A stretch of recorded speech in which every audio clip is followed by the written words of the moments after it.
Um, this is the Board of Chiropractic Examiners. This meeting is being held by teleconference under the Governor's Executive Order N-29-20. The date is October 29th, 2020, and the time is 9:09 a.m.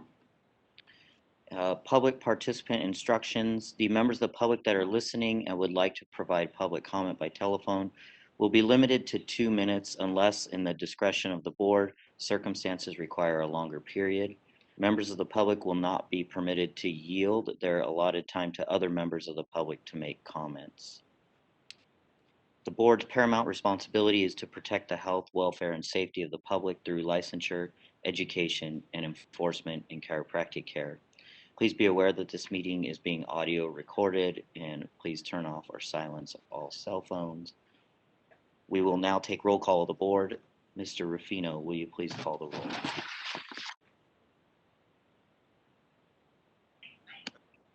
Good morning.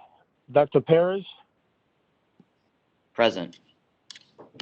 Dr. McLean, Present. Ruffino, present. Dr. Dan, Present. Dr. Azzolino, Present. and welcome Dr. Adams.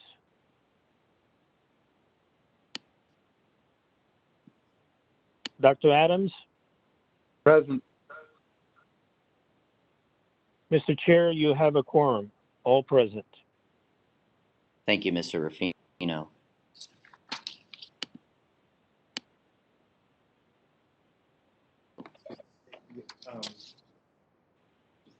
Dr. Azzolino, this is Robert. Just want to confirm that Dr. Adams was sworn in prior to the meeting starting. He was sworn in. Perfect. Thank you. And welcome, Dr. Adams. Thank you, Dr. Azzolino. First, I'd like to just congratulate. Am I echoing on everybody? Okay. First of all, sorry about that. First of all, I'd like to congratulate and welcome Dr. Lawrence Adams. And Dr. Adams, if you'd like to greet the board and the public, please feel free to take a minute.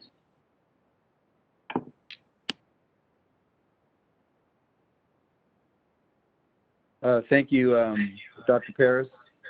I'm excited to be here and looking forward to participating and serving our great profession. Thank you. Yeah, thank you. We're excited to have you, and we're looking forward to it. So thank you very much. Okay, so as an update, since our last meeting, as you all know, the CE waiver on 9/23/20 that clarified the ability to utilize on CE came through, and I think this really was probably the biggest thing that happened for us that really helped answer a lot of questions and concern from DCs in the field. As I'm sure all of us, and I know I was, and staff was, we were taking just almost daily questions and concerns, and as we waited for that. So we can't thank the governor's office enough for getting that waiver for us.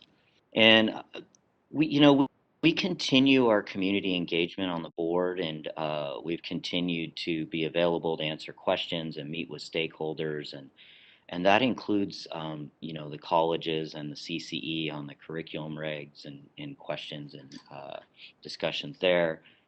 Cal Chiro, the state association, we've tried to regularly be available and attend board meetings and answer questions and give updates. And as a matter of fact, we'll be on with them tomorrow doing that. We've continued to participate with the MBCE, and I'll be participating in Part 4 exams with them again next month.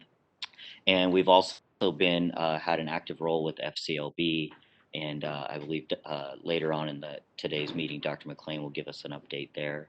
And, I think one of the ongoing goals that we have is to continue to make ourselves available to stakeholders, public licensees, and really be engaged in the broader profession. Secondary to that, I'd really also like to see us further engage via subcommittees and potentially ad hoc committees, et cetera, that include our stakeholders and the colleges and the public and licensees, and um, currently trying to look into the most appropriate way that we can achieve that. And I think we're seeing the fruits of this engagement and via how much participation we had and really professional engagement, and how many people showed up for our 9/18 CE meeting, which was one of the more actively engaged meetings I've attended. So I was really happy to see that, and I think it's kind of the natural progression when we reach out and stay involved in the community of chiropractic at large. And one more thing, I would like to continue to urge all licensees to follow guidelines set by the Center for Disease Control and the California Department of Public Health. COVID's still here, and I think as we emerge from it, we just have to remind ourselves and to all the licensees that we still should be abiding by all those guidelines. And finally, I really would want to let everyone know that we're going to miss Marcus MacArthur. This is his last meeting with us, and he's been with us for 5 years, and he is moving on to the Chief Deputy Real Estate Commissioner. And so a huge congratulations to him, and I want to thank him for everything he's done here in the last 5 years. And to me, particularly, he's always had very valuable perspectives and insights, and I always told him that he seemed to herd the cats very well sometimes when we needed it. So he was invaluable in that way, and I just want to thank him for that and wish him well, and another huge congratulations. And I just want to offer him a minute to address the board and our stakeholders if he would like to. Marcus, are you on? Yeah, I'm here. Thank you, Dave. I appreciate it, and I've really enjoyed my time with the board. Just want to thank Robert for giving me the opportunity to come and work with this valuable profession. I've enjoyed all my time, and I'll continue to watch and be a chiropractic patient into the future. So I wish everybody well. Thanks, guys. Thank you, Marcus. And again, we have a February date for two of our esteemed board members and that have served for a long time and served well. And I'm not sure that, I think these appointments, and as we welcome in Dr. Adams, these appointments kind of happen and we don't really get noticed. So I didn't want to miss the opportunity to really say that there's just not enough thank yous and not enough gratitude that I could express on this call to both doctors Sergio Azzolino and Dr. Heather Dane. And your dedication, your achievements have really left the board in a great place. And so as we move forward, and as I really look at what one of the large goals is, it really is for this board to continue the fine work that you both have done. And so I just want to personally say thank you, and I hope on everyone's behalf. And if I could start with Dr. Azzolino, I'd also like to give you both the opportunity to address the board, licensees, and the public. Dr. Azzolino? Dr. Parrish, you're doing a very good job of putting everybody on the spot here without any time to prep. But it's truly been an honor of mine in serving. I've learned more than I've shared, I believe. And as you know, I'm very passionate about all the things we've done. And we've had a spectacular team together, from Marcus to Robert to all of our people, all of our board members. And I really just hope that this board can continue to serve the people of California, the administration, and elevate our profession for the betterment of all patients, and focus on unity and how we could really move the bar into bringing this profession and all of patient safety matters to a higher level. So thank you so much for your words. I am very confident leaving you and newly appointed Dr. Adams behind and Dr. McLean, and I know Mr. Rufino's time's coming to an end shortly, but I'm at ease knowing we have some good people left behind, and really look forward to the work that you guys are going to continue. So thank you. Thank you, Dr. Azzolino. Dr. Dane? Thank you, Dave. I have enjoyed the challenges and the time on the board as well, and have learned a tremendous amount and see the profession in a different perspective from the patient protection aspect. I've enjoyed it, and I'm happy to leave it in your in the capable hands of you and Dr. McLean, Mr. Rufino for a while longer, and now Dr. Adams, and look forward to who else gets appointed to the board, and hope that you will see me in the future in the audience at board meetings instead of up front, where I will be much more comfortable. Thank you. Well, thank you both. I apologize. I know I didn't mean to put you on the spot, but it would have been just a real tragedy to have a new appointment come through and not acknowledge you both and your great work and your really hard work. It's a lot of years, and so thank you both, and thank you for letting me put you on the spot.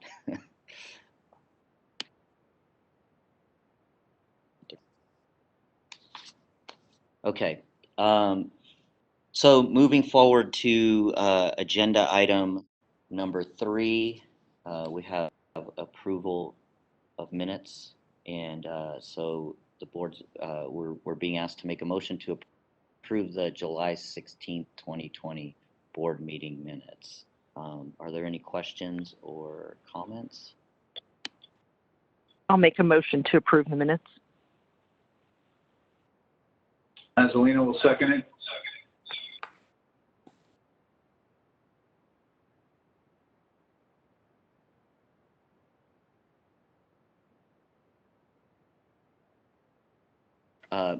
Mr. Rufino, can we call for the vote? Can we have Yes, a Mr. Chair. discussion first? Hi. Sorry, excuse me.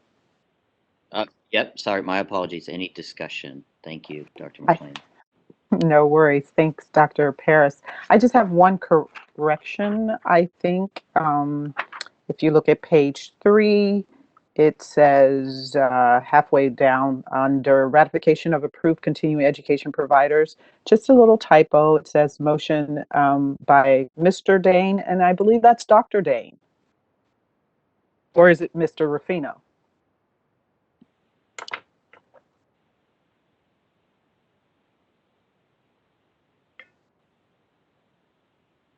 We will review that and yeah, we will amend that appropriately. Thank you.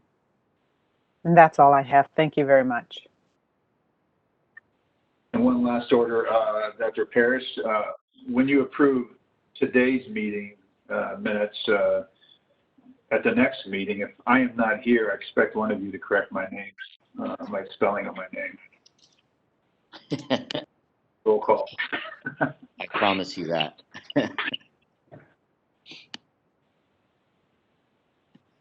If there is no more discussion, Mr. Rufino, can you please call for the vote?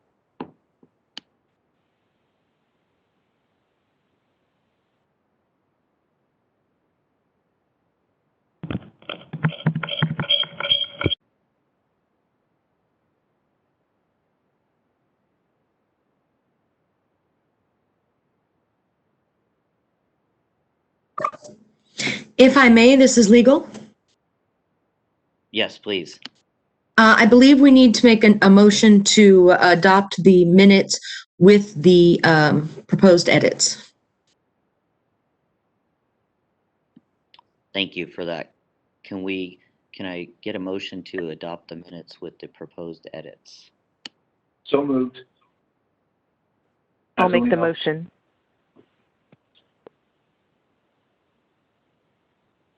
We have two. I think Dr. Azzolino made the motion initially. Can we get a second?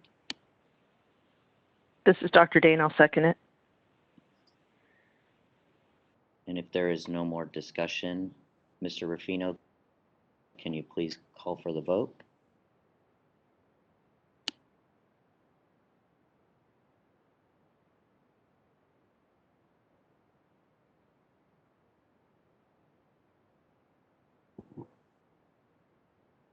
This is the moderator. Mr. Ruffino, you'll need to unmute yourself. Unfortunately, I cannot mute or unmute Can you hear me now? Yes, we can hear you. Thank you. Oh, perfect. Okay, sorry about that. Dr. Paris, Yes. Dr. McLean, Yes. Rufino, yes. Dr. Dan, Yes. Dr. Azzolino, Yes. and Dr. Adams. Abstain. All yes with one abstention, Mr. Chair. The motion carries. Thank you, Mr. Ruffino. Moving on to agenda item number 4, ratification of approved license applications. Is there any discussion amongst the board, questions, comments?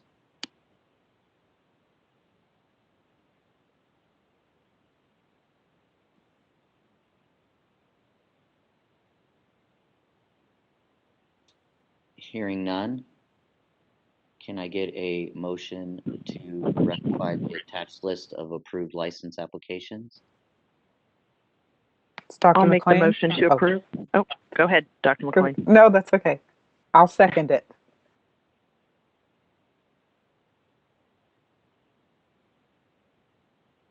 Any further discussion? For the record, I just, Dr. Dane made the motion and Dr. McLean seconded the motion, just so that's captured for the minutes. Thank you.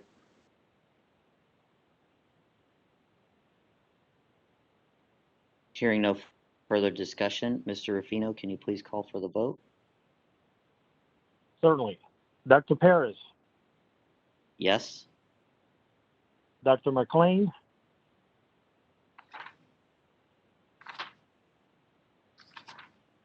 Dr. McLean,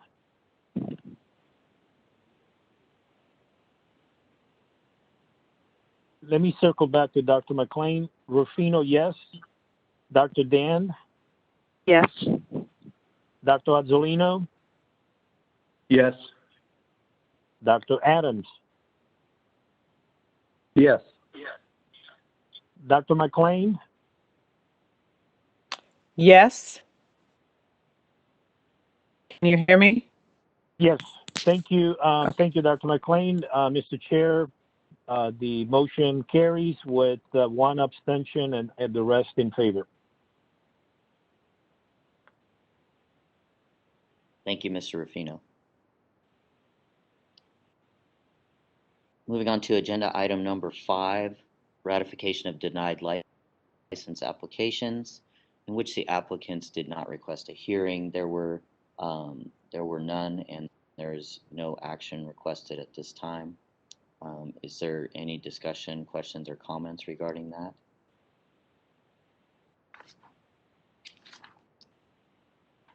Hearing none, we'll move on to agenda item number 6. Ratification to approve continuing education providers. Are there any questions, comments, or discussion?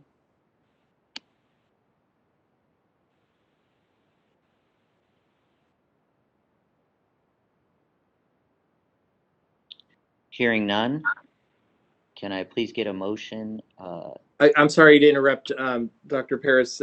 I think we need to ask, there probably isn't, but if there's any public comment on these items before the board votes. Yes, thank you. My apologies. If I can open it up to any of the agenda items up to this point, if there's any public comment.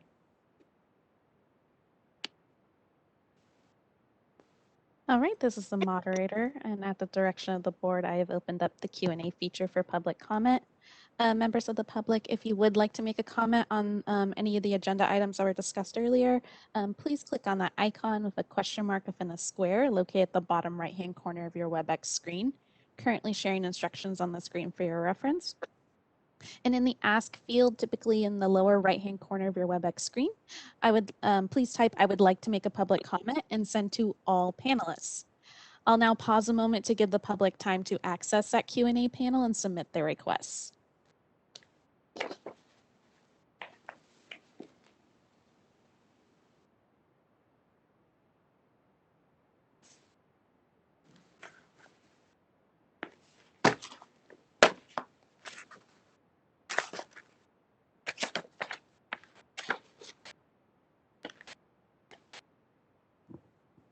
All right, this is the moderator. It looks like at this time there are no requests for public comment. Would you like me to close that Q&A feature? Yes, please. Thank you. All right, the Q&A feature is now closed. Again, my apologies for being out of order there for a moment. Can I get a motion to ratify the new CE provider applicants? Natalino, I'll make the motion. And is there a second? This is Dr. Dane. I'll second. Thank you. Any further discussion?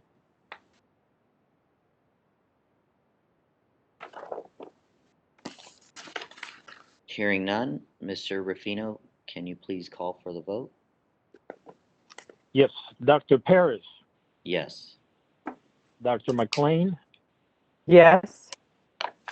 Ruffino, yes. Dr. Dan,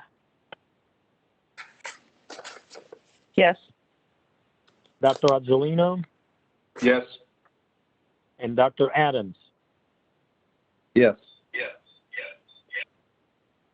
Mr. Chair, motion carries unanimously. Thank you, Mr. Ruffino. Is there any public comment on this agenda item?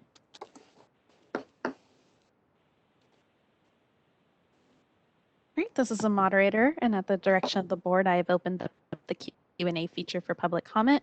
Members of the public, if you would like to make a comment on this agenda item, please click on that icon of the question mark within a square located at the bottom right-hand corner of your WebEx screen. I'll go ahead and pause a moment to allow members of the public time to access that Q&A panel.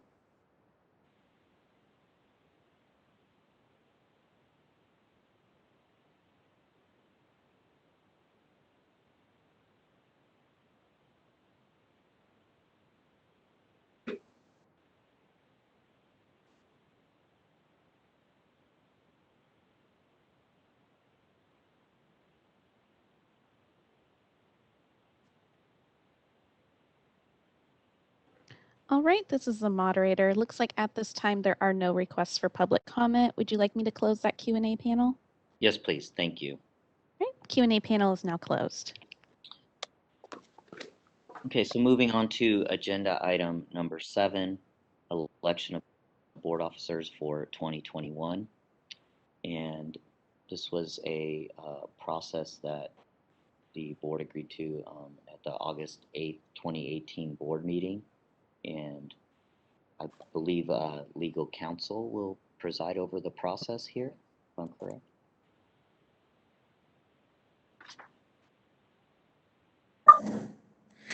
I will certainly try. Just to let you know, this is my first time for this process. I would understand that we would call the name of the position and then ask for nominations. Is that correct?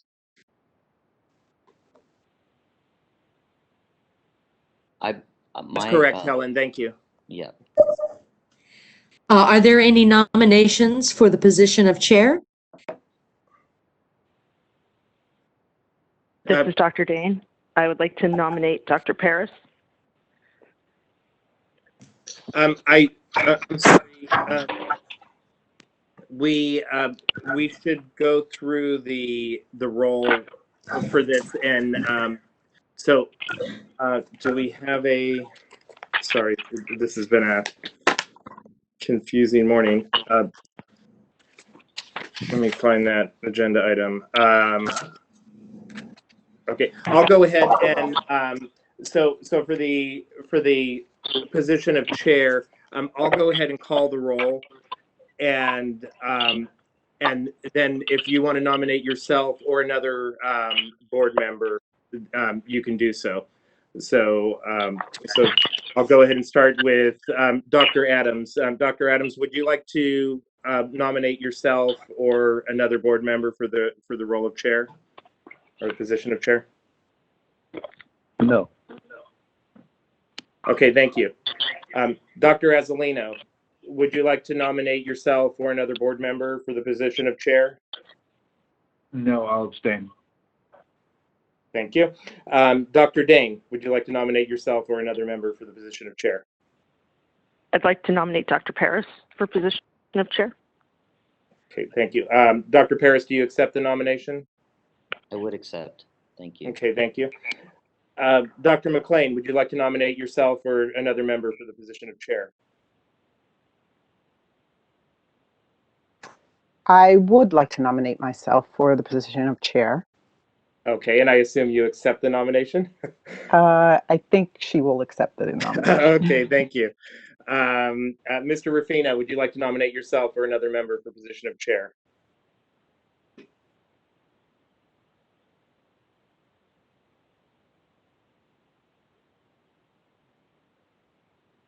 Mr. Rufino, are you on mute?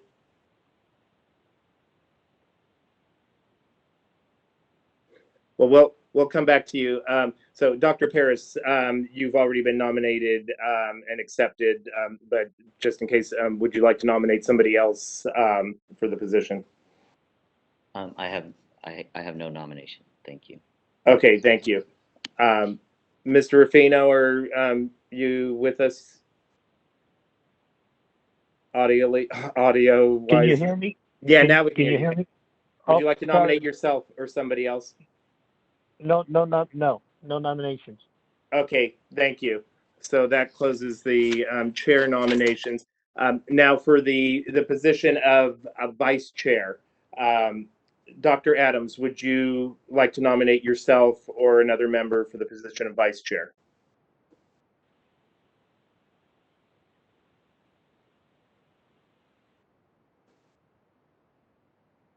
No. Okay, thank you, Dr. Adams. Dr. Azzolino, would you like to nominate yourself or another member for vice chair?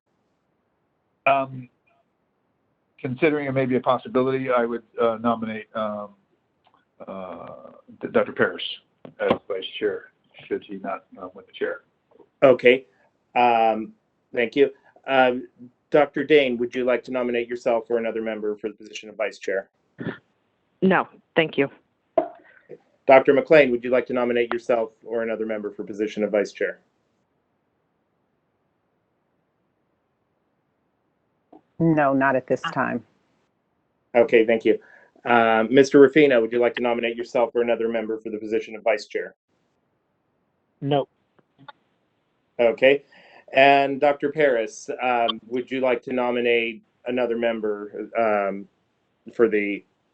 Oh, actually, I'm sorry. I need to go back. I didn't ask you if you accept the nomination for vice chair. I would accept that nomination also. Okay, thank you. And is there anybody else you would like to nominate? Yeah. I would like to nominate Dr. McLean. Good job.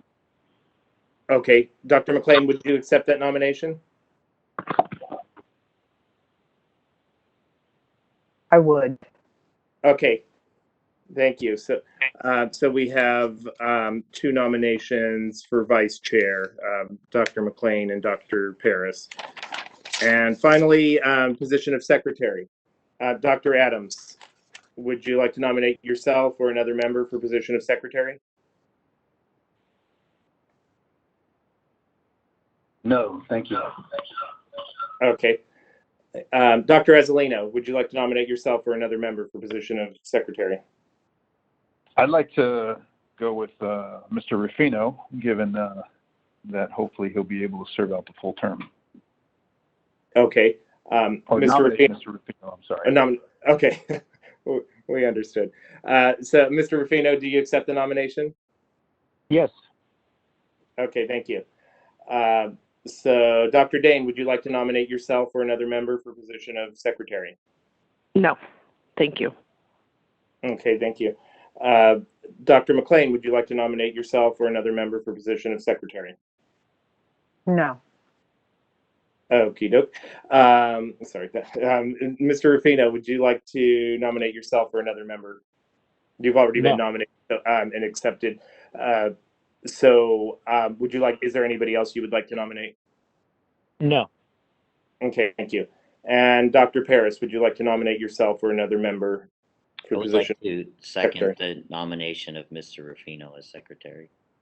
Okay. Thank you. So, we have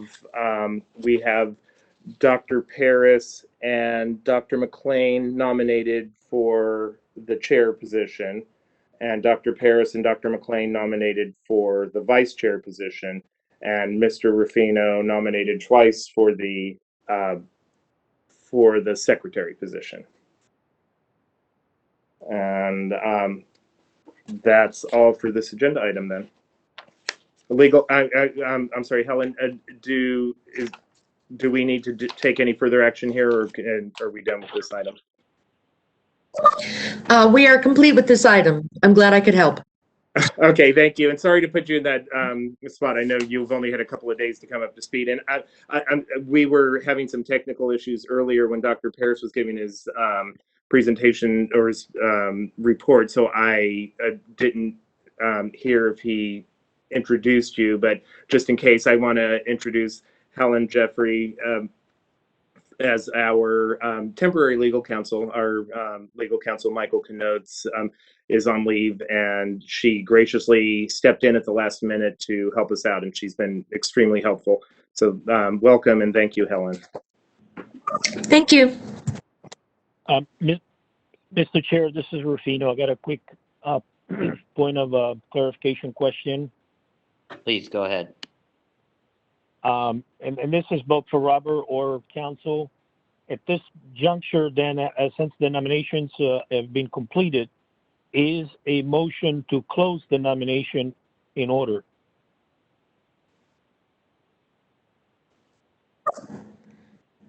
I would accept them. I would advise that yes, that can be acceptable. So I'd like to move then that the nominations are closed for officers for the 2021 year. Thank you, Mr. Rufino. Would anyone like to second that motion? Is there a second on that motion?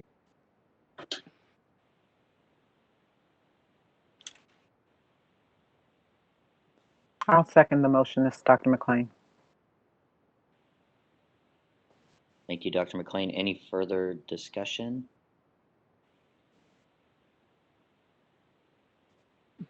This is Marcus. I just want to provide, I just had a quick question. I think per our instructions, unless I'm misremembering, I think that we, the way that we designed the process is that up until the point of the next meeting, any board member shall have the opportunity to put themselves up for a nomination to be considered for one of the positions. And so I don't know that it would be most appropriate to close the nominations for the 2020 year just yet. But again, I may be mistaken. So I'll defer to Robert on that particular question. And I will in turn defer to Helen. I don't know if the vote to close the nominations then closes the process completely, because I believe at our prior board meeting, Mr. Knotes indicated that at any time up until the election, including the January meeting when we hold the elections, somebody can nominate themselves or another member for a position. So would taking this vote stop that? So hearing, so this is Rufino, the maker of the motion, hearing the comments by our staff, and I'm willing to withdraw that motion to give the opportunity, just in case there is any change of minds or any new appointments or something. So I don't have a problem with withdrawing the motion. And so that gives the opportunity for any changes between now and the actual election day. Perfect. Thank you, Mr. Rufino. Again, this is legal. Yes. If I Go may, ahead. again, this process is brand new to me. Do we need to ask for any public comment?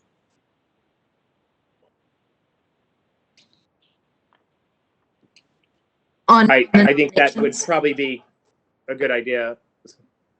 And then we could make a motion to just close this agenda item, you know, also pending additional nominations throughout the week, and then and then move on to the next agenda item. So this is Dr. Azzolino here. I distinctly remember that we did all vote to keep the nomination process open. I just didn't want it to complicate matters. Should somebody look back at the minutes, I believe the nomination process was supposed to be open until we actually took the vote at the following meeting. And that would concur with exactly what Marcus is saying. That's Mayor. election. So moderator, can we please open for public comment on this agenda item? All right, this is the moderator, and at the direction of the board, I have opened up the Q&A feature for public comment. Members of the public, if you would like to make a comment on this agenda item, please click on that icon with a question mark within a square located at the bottom right-hand corner of your WebEx screen. Currently sharing instructions on the screen for your reference. And I'll go ahead and pause a moment to allow the public time to access that Q&A panel and submit their requests.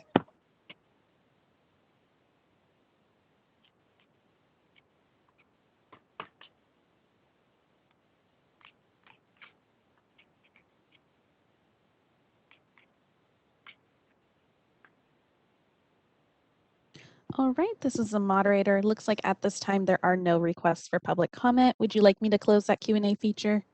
Please, thank you. All right, Q&A feature is now closed. So can I get a motion to close this agenda item, but leaving voting open as stated? Rufino moves that motion. Thank you. Is there a second?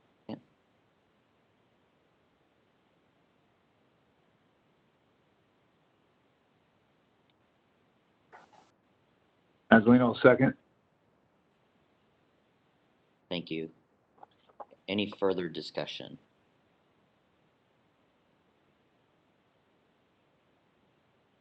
Hearing none, Mr. Rufino, can you please call the vote? Dr. Paris, Yes. Dr. McLean, Yes. Rufino, yes.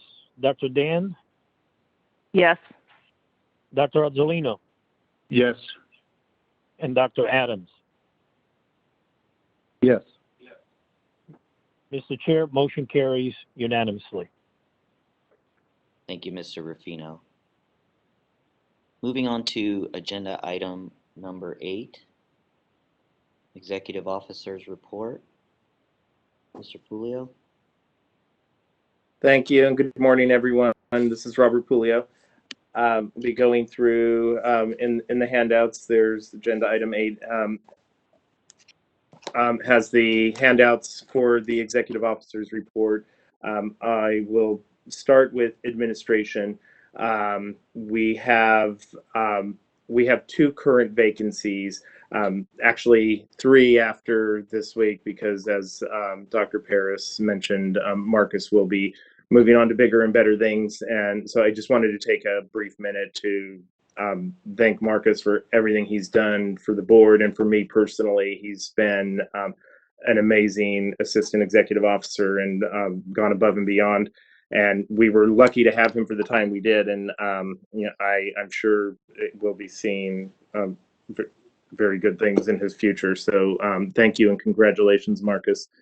And I won't ask you to make a speech because you already made one. And I was going to embarrass you and ask everybody to sing for He's a Jolly Good Fellow, but I'll spare you that as well. So I appreciate you, Robert. Thank you. Marcus doesn't like attention.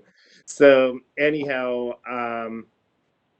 we have, if you look at the organization chart that's in the materials, we have 2 vacant positions in enforcement. and we've had a number of items that have hit our budget, including our business modernization plan, which we'll be updating you on shortly, and increased expenses with Department of Justice and statewide pro rata and so on. And so we've been saving costs wherever we can, and we had some vacant positions that we've been leaving vacant. And we do plan to fill those soon, though, because we've been hit pretty hard by all of the events of 2020, most significantly the COVID pandemic. And we transitioned from a everybody in the office every day model to most of the staff teleworking on any given day. And so we weren't set up for that. And so there were some fits and starts getting used to teleworking and not everybody being here at the same time. And we're getting into a groove now, though. So that's well. In the meantime, we have brought on a couple of temporary employees, seasonal assistants, to help us manage some of the work that we've been a little slow to keep up with because of the transition. So I appreciate the fact that we have that help, and in the near future, in early next year, we'll likely be filling the 2 vacancies in enforcement. So if any of the board members have any questions about staffing, I'd be happy to answer. Hearing none. Next, I'll be going to the budget update, and we have DCA's budget office. Robert De Los Reyes will be presenting our fund condition to the board and answering any questions about the fund and the budget. So Mr. De Los Reyes, are you on the line? Yes, I am. Just testing my mic. Can everyone hear me? We can hear you. Thank you. Welcome. Very good. Thank you. So I'll turn it over to you. Okay. Thanks, Robert. My name is Robert as well. Good morning, board president, board members, Robert and team. My name is Robert De Los Reyes. I'm the DCA budget officer, and I'm here to present the board's fund condition and participate in a discussion with the board and answer any questions you may have in regards to the board's fund condition. And just a refresher, just for this document, this is a document we use here in the budget office as a tool to monitor the program's fund balance by comparing revenue that is anticipated to be collected each year to expenditures that are anticipated to occur. Really, that result of that comparison, when you compare revenues and expenditures, is the impact that we monitor to the board's fund balance, which is ultimately the board's bank account, to ensure that there's enough cash available in your fund to support operations annually, and also to monitor to avoid any potential fund insolvencies or shortfalls in future fiscal years. And really, how you read this document, it's from top to bottom to where you would start with the board's beginning fund balance. Then you would incorporate the next section, which is the board's anticipated revenue for each of those respective fiscal years. Then you compare those to what we anticipate the board will spend under the expenditure section, which is the last section there on this document. And just using an example, so if you look at 2021-22, which is that budget year, that third column on that document, when you compare the board's revenues to the expenditures, you see that there's a gap. And that's what we call a structural fund imbalance. And right now, the board's collecting $1 million less than what they planned on spending for that budget year, and really the budget year ongoing. And before we participate in the discussion, I want to just note a few assumptions that are on this fund condition to provide a little bit more context to what you're looking at. So for 2019-20, which is under the prior year column, those figures that you see there are final revenue and expenditure figures. As you know, probably in previous budget updates, the department has transitioned into a new statewide accounting system, and it's brought its set of challenges. But I'm happy to report that we're overcoming those challenges, and now we're providing our boards and bureaus monthly expenditure and revenue reports to help monitor what we're seeing today in terms of cash available in the fund, and ultimately what they would spend each month and what they would collect each month. And our accounting unit is getting better suited with the new system, and they're closing out our fiscal years quicker than previous. So that's good things to report there. Revenue estimates that you see beginning in the current year and looking from the current year through budget year +4, these are new revenue estimates that were provided by the board to be incorporated in this fund condition. So this is what they anticipate revenue to be collected in the current year, as well as in the budget year and ongoing. This also includes a special fund loan repayment back to the Bureau of Automotive Repair. You could see that there right underneath the revenue and transfer section. It's labeled bar special fund loan repayment. And we have that beginning in the current year for about $250,000 each year. And just a reminder, the board had to borrow from the Bureau of Automotive Repair to help pay for a huge settlement that occurred, I believe, back in 13-14, fiscal year 13-14 or 14-15, I can't recall, but there was a loan there that was created between the board and the Bureau of Automotive Repair, and there's about roughly $1.4 million left to be repaid back from the board to the Bureau of Automotive Repair. And that section there just shows the schedule of the board paying about $250,000 annually until the board fulfills its loan obligation back to the Bureau of Automotive Repair. Third, expenditures that you see here on this fund condition is a conservative estimate on what we feel the board will spend in the next few fiscal years, which includes the current schedule of costs for the new IT system that the board recently acquired, also known as the BizMod project, as well as any anticipated reductions to spending. As you know, that we had reductions in salary, about approximately 9%. And alongside with that, there's benefit adjustments that also occur, which reduces the ability, not really the ability, but the authority to spend in regards to the board staff. And last, one thing I want to provide the board, just to provide context to what you see here, is I understand that there was a fee increase that occurred recently, effective 1/1/2019.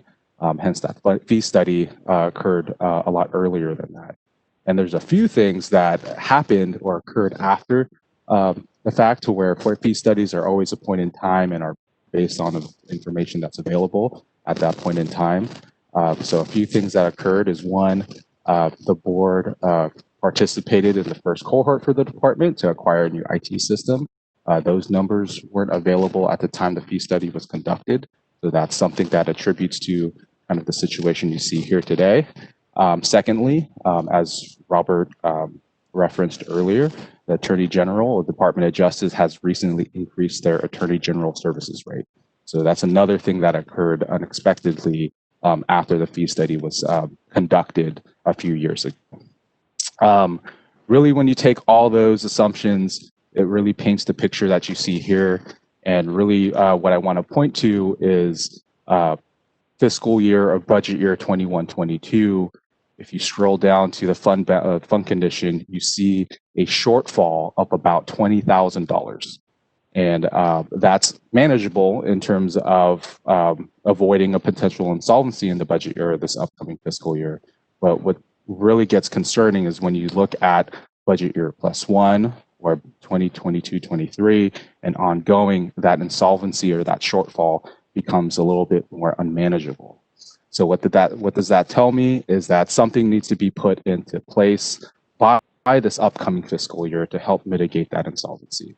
And really, the board has really two options. Option one is either the board reduces their expenditures to close that $1 million gap that I identified previously, or the board will need to increase their fees, the ability to collect more cash in order to close that $1 million gap between revenues and expenditures that's attributing to those future shortfalls.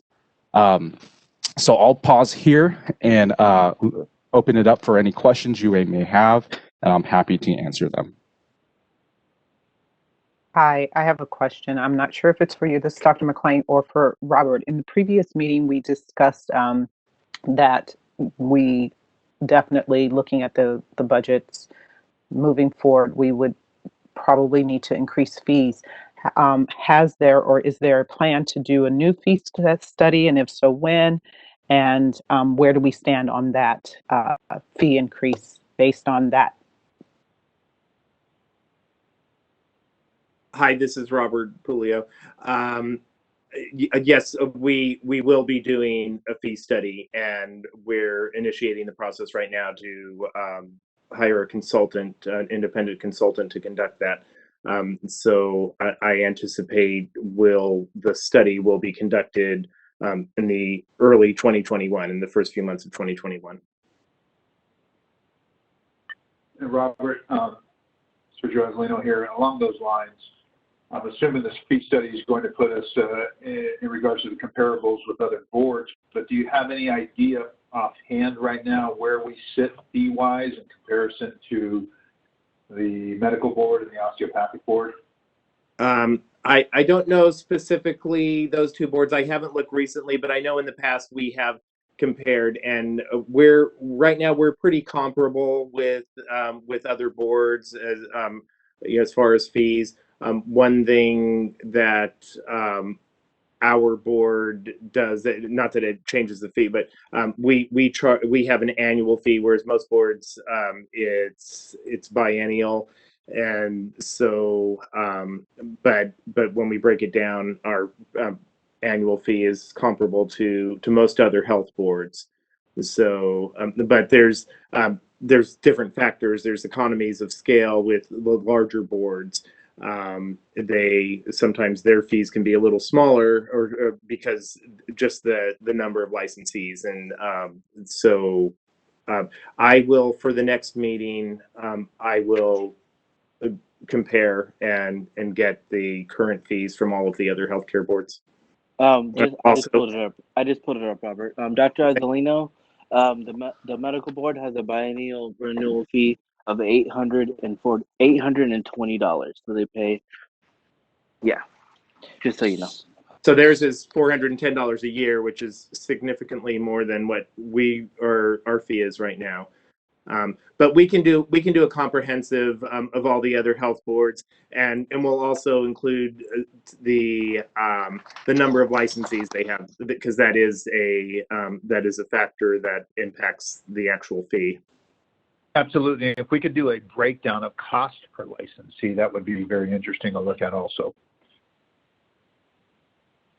Costs, and what specifically are you asking? If we could just get some metrics on what we expect the cost is for a certain number of licensees. Obviously, there's a lot of carrying costs. That doesn't make a difference if we have 10 licensees or 10,000, but on the same level, it would be good for all of our licensees to see, what the cost is to run the board, and expected costs, and how the other boards are doing in regards to their budgets also. I just think that, if we increase license fees, which I think is inevitable, we're going to get a lot of backlash from the profession, and we need to be prepared to show those figures to them. Certainly, I agree, and it's not something that we want to do or take lightly, but we and this board actually we're pretty frugal. We don't spend money that isn't necessary to run the program. We're dealing with staff vacancies and old IT equipment and so on, to try to keep costs down as much as possible. And so we've looked for and actually implemented methods to reduce our expenditures, but there's only so much we can do without impacting licensure and enforcement, which are two major program areas. And we need to have licensing operating, because that's how we issue licenses, and and then have the revenue coming in from license renewals. And enforcement is a huge part of what we do, and that's the biggest part of our budget. And there really aren't there's no superfluous expenditures in enforcement. And, everything we do is what we need to do to run that program. So, I want to be as transparent as possible, and that's why we will be having an independent consultant come in and evaluate what we do and how much it costs. So what are the actual fiscal, the monetary as well as the staff costs, which translate into we can break it down by the staff salaries and benefits and how much time each staff spends on particular tasks to identify how much does it cost us to perform specific tasks, such as processing a new license application, renewing a license, investigative costs, and so on. So we can break that all down to show how much it costs, and that information would be public. So I have a question as well. I'm sorry, Dr. Azzolina, are you finished? I was going to just add one thing there, because Go I ahead. believe in doing an independent study like this, I think that we may find that we may need to significantly increase some of the costs associated with, our enforcement cases and whatnot. Maybe there needs to be an increased cost for the first-time licensee or whatnot, but I would think that the best place to increase costs is around the enforcement cases, because I think that is a significant burden on us. And the average licensee who is abiding by laws shouldn't have to carry that cost. Understood. And for the most part, because the cases that go, the more egregious cases that go to an administrative hearing, or where we file an accusation, essentially, those, our biggest cost is often the attorney general fees, and those are recoverable usually when we settle, or if the case goes to hearing and the administrative law judge awards cost recovery. We will get back some of that money, if not all of it. But that's subject to the administrative law judge has discretion to reduce the cost. And so, if the attorney general costs were $15,000, the administrative law judge has the discretion to cut that in half. And we don't have control over some aspects of that. And so we do recover some of the costs when we can, when we do take disciplinary action. And if we issue a citation, often there's a fine attached to that. But we'll never fully recover all of our enforcement costs. So as is the case for every board, licensees do have to subsidize the cost of enforcement, the general license population.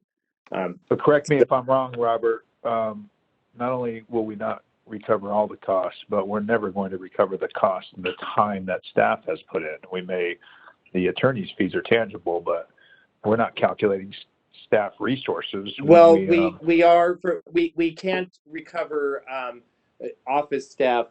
We know how much, we can calculate how much time staff spent on a case, and and break that down. We do in cases where our field investigators are involved, or if we send the case to the department's Division of Investigation. Division of Investigation will bill us for the costs. And we can recover that. And for our own investigators, they do keep track of their hours that they spend on each case. And so that's something that also will be included with the attorney general cost recovery.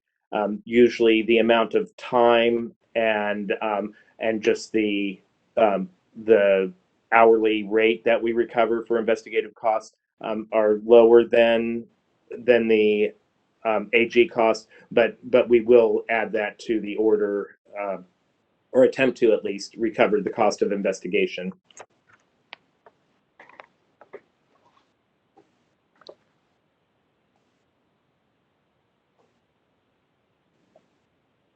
Is there any other questions regarding that? Go ahead, Dr. McLean. I have no further questions. Thank you, Robert. I guess Sergio kind of asked, basically what I was going to, I agree with him regarding enforcement. I still, I don't know if there's a way of us looking at the average cost of enforcement versus the top two other boards that he mentioned, their cost of enforcement. I think that I know that our enforcement committee has worked on making some changes. And as we looked at that, or as we talk about that maybe later, if there is I'm wondering if there's a way for us to increase our revenue on that side, like he said.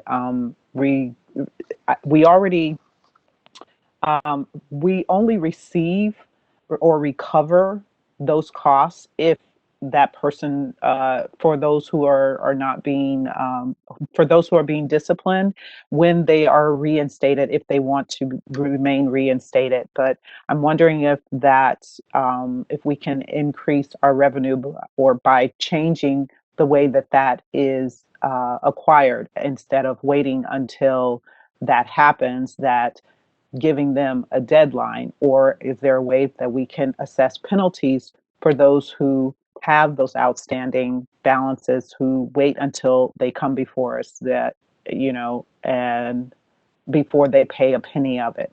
I don't know. I'm just throwing some things out there to see if you've thought about that or you've talked about that, or if that's a possibility.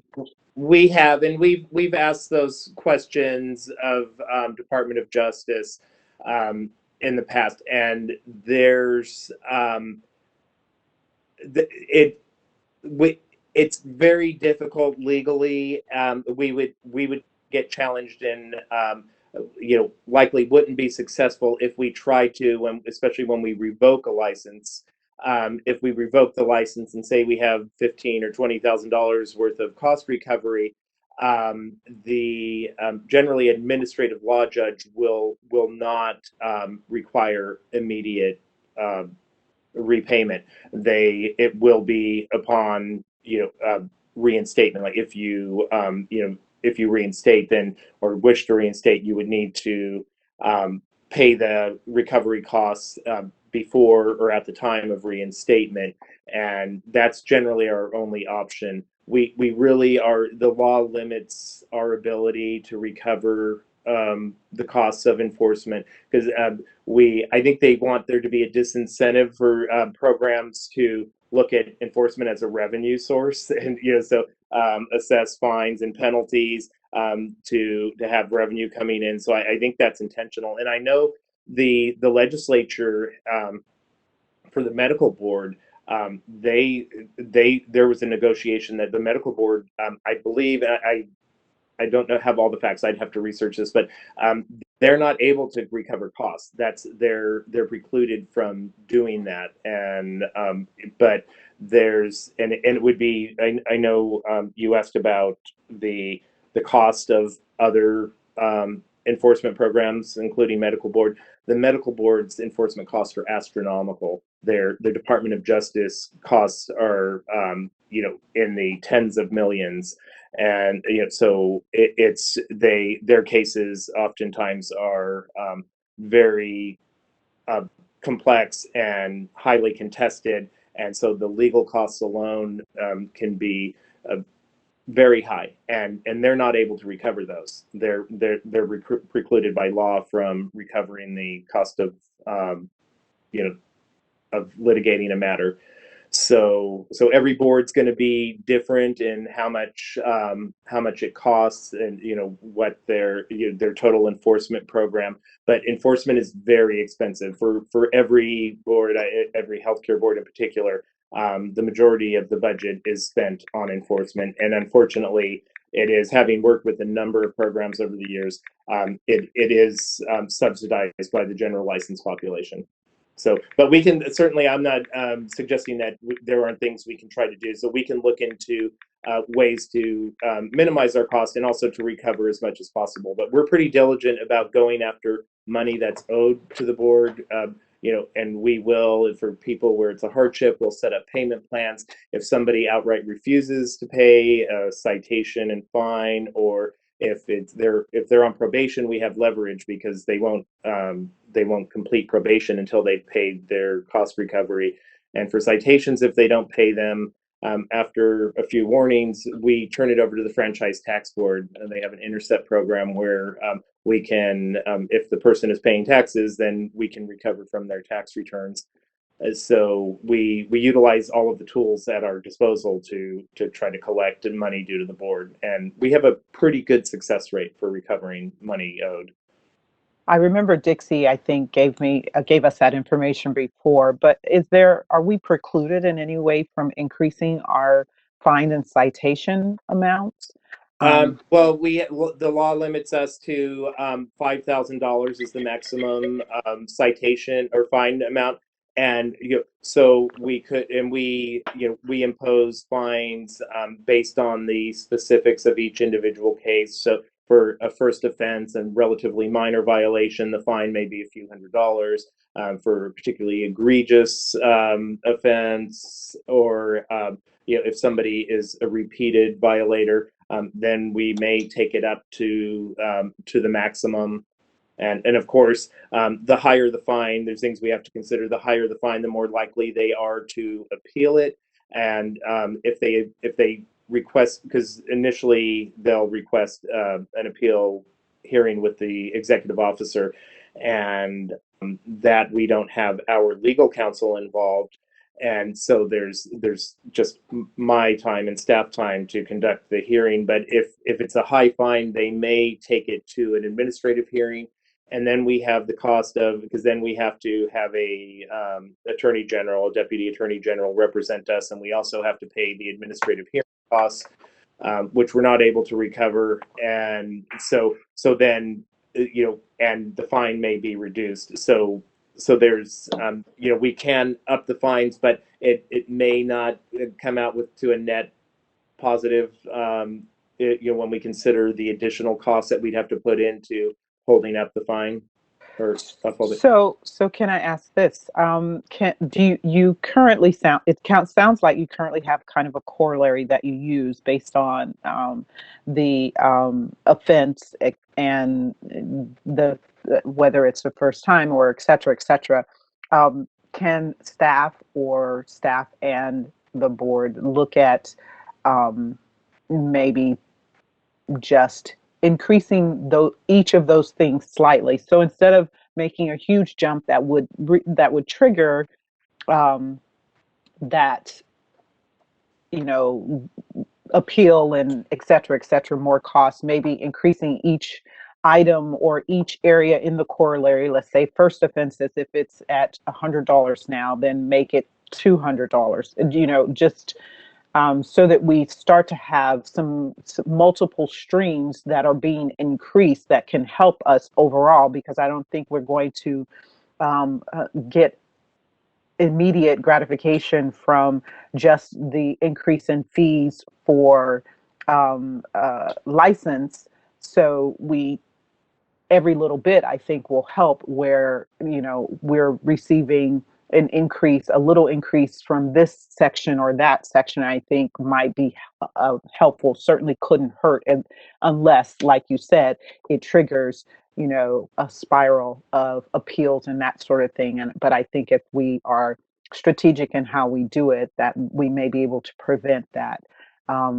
Additionally, one of the things that I think is we should look at, or the appropriate committee should look at, or whomever we talk to should look at, is reminding, maybe in the ethics portion of class of continuing ed, suggesting that we remind licensees that they are their brother's keepers, to make sure that they're doing things appropriately, and that they also, because they will ultimately incur the cost for those who are not behaving appropriately. So to just encourage people in that manner as well. That's a very good point, because ultimately it's the the law-abiding, ethical licensees who take their profession seriously, who end up subsidizing the ones who are less than honest and who commit violations. And so if if the licensed population in general keeps that in mind, and puts a little peer pressure on on their fellow chiropractors, letting them know that you commit these violations, you get in trouble, and we all pay for it. Because again, enforcement is a huge part of every program's budget, and it goes to it that money is coming from licensees, where I don't know, like, if everybody was perfect and we didn't have enforcement, there probably wouldn't be a need for licensure, but the cost of just issuing licenses and renewing them would be significantly less than what it is now to operate the full enforcement program. So that is a factor that every licensee of every profession should keep in mind, that it does impact them when their fellow licensees violate the law. It not only gives the profession a black eye, but it costs the profession money. So we can, and in response to your question about can we incrementally raise the citations, we don't. The short answer is no. I mean, we have to. The fine has to be appropriate to the violation, and it's a case-by-case basis. We don't have a guideline. We don't, if we had a specific dollar amount attached to a specific violation, we would have to have that in regulation. But because every case is different, there's so many variables, and we take each case on a case-by-case basis. We can't just arbitrarily increase amounts, but certainly, I'll talk with staff, and we'll look at any, if there's anything we're not currently doing, or anything we could start doing that would help us recover some of our enforcement expenditures. We'll look into implementing those things. Robert, not to keep this going, this is Sergio again, and I fully agree with Dr. McLean, but I'm curious, we keep hearing what we can't do, and I'm not second guessing you. When was the last time that the board sat down and discussed the problem that we all seem to be facing with enforcement, and went to the legislature with some of these hard numbers, or to the governor to revamp some of the system? Because it seems to be breaking most of the boards. And I understand that things are set and things have been going a certain way for who knows how long, years to decades, but I think it would be worthwhile to sit down with the legislature, whether it's at our sunset hearing or there be a meaningful meeting among the different board members to discuss this very issue, so that we can do something that doesn't put too much of the burden. I understand there's always going to be some burden, but it shouldn't put too much of the burden on the actual law-abiding licensee. I will. I'll check in with my colleagues at other boards and see if there's anything they're aware of, or anything they've attempted. But off the top of my head, I can't think of anything we could do differently. I mean, there is, because we do have, the licensee is entitled to due process, and in order to provide somebody with a fair investigation and a fair hearing and so on, it's time consuming and costly, and just the way the law is, and I'm sure it's the same in the criminal justice system. It costs more to run the program than you'll recover from from the people who violated and who've been disciplined, and so that's just the nature of licensure and the burden it places on the profession to be regulated. It's there's benefits to the profession, obviously, of being regulated and having a regulatory program, but it also does create an economic burden or fiscal burden that the whole profession has to bear. To have that privilege of being licensed and recognized. Well, it's something. I mean, the message is heard, and it's something that I'll discuss with staff, and I'll reach out to the department and see if there's any suggestions for things we might do to address the recovering the cost of enforcement. But I don't know of anything off the top of my head. And one final thing I'd like to add is we have the added burden of a diminishing licensee population, which we'll get to in later agenda items. But our revenue continues to decrease because we have fewer licensees with each passing month, it seems. And that ultimately means that the cost for each licensee is going to be higher. And so there's a number of significant challenges this board is facing going forward that at the moment I don't have solutions to, but certainly I'm keenly aware of them, and trying to figure out solutions in conjunction with the board members. Okay, last question. Thanks so much, Robert. And just one last thing, and I don't want to, not that I'm questioning staff. I know staff is doing the best they can and doing a great job. But I really think that it would be beneficial, at least for me, maybe I know that Dave and I had talked about this a little bit. If we could see like maybe just a sample of a few of offenses and the fines received for those types of offenses, because maybe we can be of service in in that capacity, as well as to what type of fines or what type of offenses might we might be able to increase without that might be justifiably increased as well. It would just give us a good idea. I understand that it's on a individual basis, and that's why I said just maybe a sample of this type of offense versus receives this type of fine kind of thing, to help us understand a little better what we're dealing with.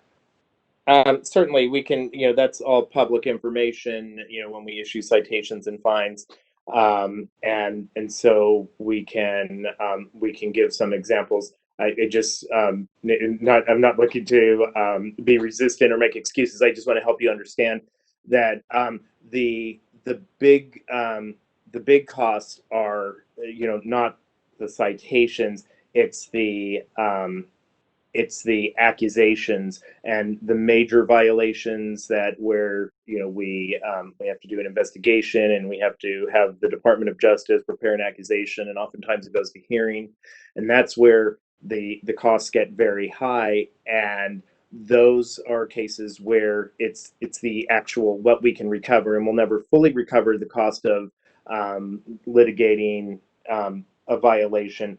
And investigating and litigating will never fully cover that, but we do get the recovery for the investigative costs and the attorney general costs, and those, as I mentioned earlier, can be reduced. But those are not arbitrary at all. Those are based on the actual cost of investigating and litigating the case, and so those are the big numbers. The citations and fines, they're just those are more just a deterrent, to just remind licensees if they've committed a minor violation, and let them know that you can't do that. But the numbers are inherently smaller, so in order to gap that or bridge that gap with recovery for the enforcement, we'd have to look at the big violations, and those there's nothing we can do. It's based on actual recovery of costs, and only certain costs, because we can never recover the cost of the administrative hearing. That's we're not authorized. We don't have, no board has the authority to recover the hearing cost, and that can be expensive if it's a multiple day hearing with an administrative law judge and a court reporter and so on. We don't have the ability to recover that. We can only recover our attorney and investigative fees. So, but I'm happy to have the ongoing discussion and provide you with information, the data to show, what type of discipline we take and what the associated fine is. Okay, thanks. Mm-hmm. You're welcome. Any other questions? We almost kind of went into enforcement, but any other questions regarding the budget or fund condition?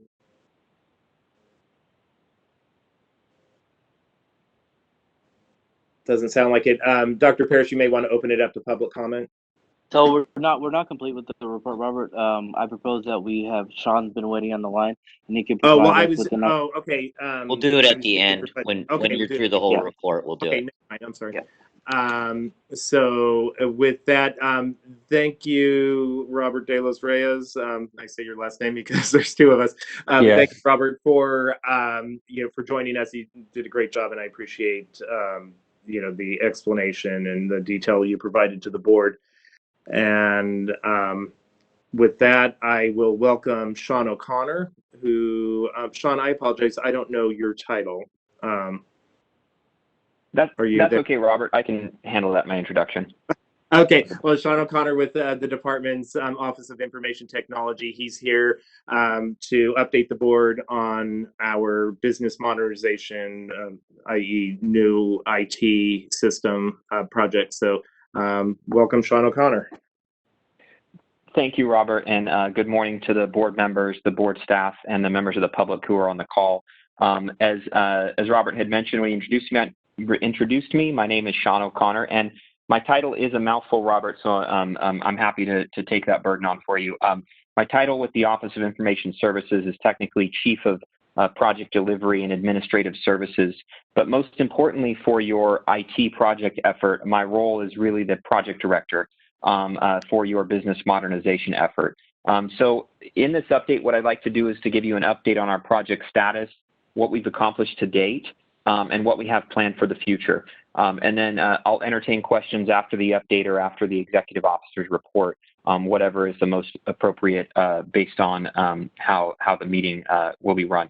So first, I don't want to take anything for granted. I'd like to do a bit of review and some context setting about what this business modernization effort is. First, our project started in late January of this year, 2020, and the software and system integrator that is assisting us in implementing the software is a company called Inlumon, and they have implemented their software at other state governmental entities throughout the United States. While the software product is called Inlumon, the project internally we've branded it as Connect, as it gives us an opportunity for the programs to connect more effectively and efficiently with their licensees, I should say, and provide expanded online services. Bureau of Chiropractic Board of Chiropractic Examiners, is one of 4 programs that are included in this business modernization implementation effort that started in January.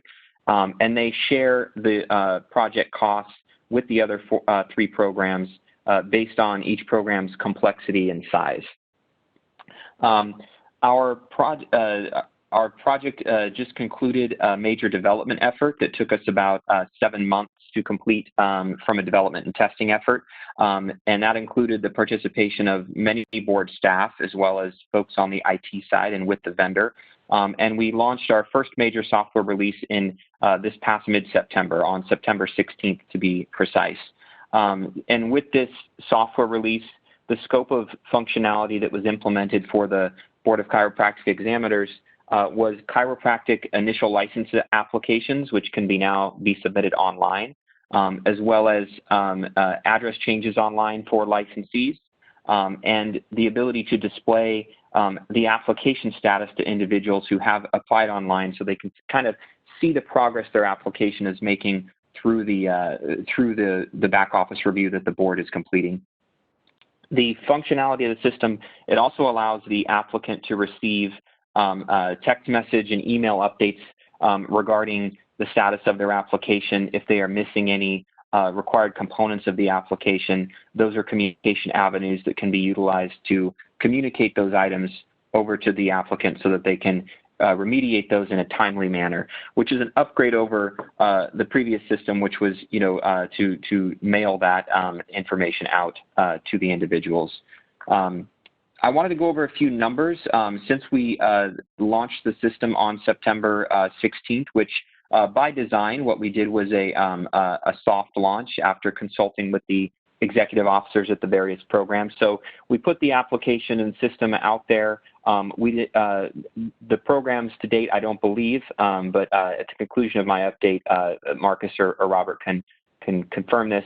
I don't think there's been what anyone would characterize as a major publicity or major social media push effort, because we kind of wanted to launch it, allow folks to find it naturally on the board's website, so that we can, walk before we run, so to speak, as far as utilizing the system. But nonetheless, after the launch to date, we've had about 45 applications submitted or started online for the board.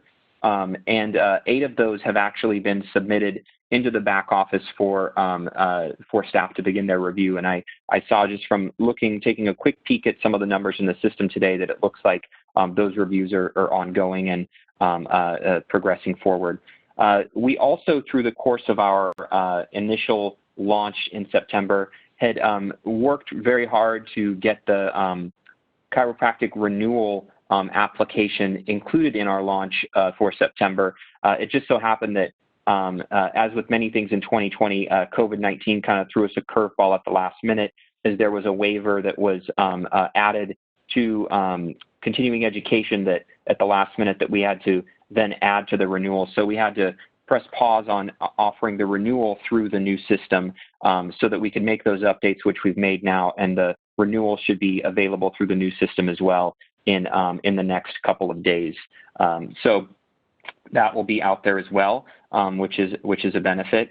On the topic of renewals, outside of this particular software effort, we had engaged and partnered with Robert and Marcus in implementing an interim online renewal system that's been in place for a while now.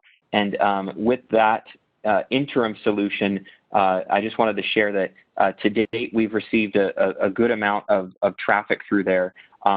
Since we've launched it, we've received nearly 6,000 chiropractic licenses renewed through the online renewal system, as well as 1,200 satellite licenses and just over 300 corporations. So add it all up, that's approaching almost $2 million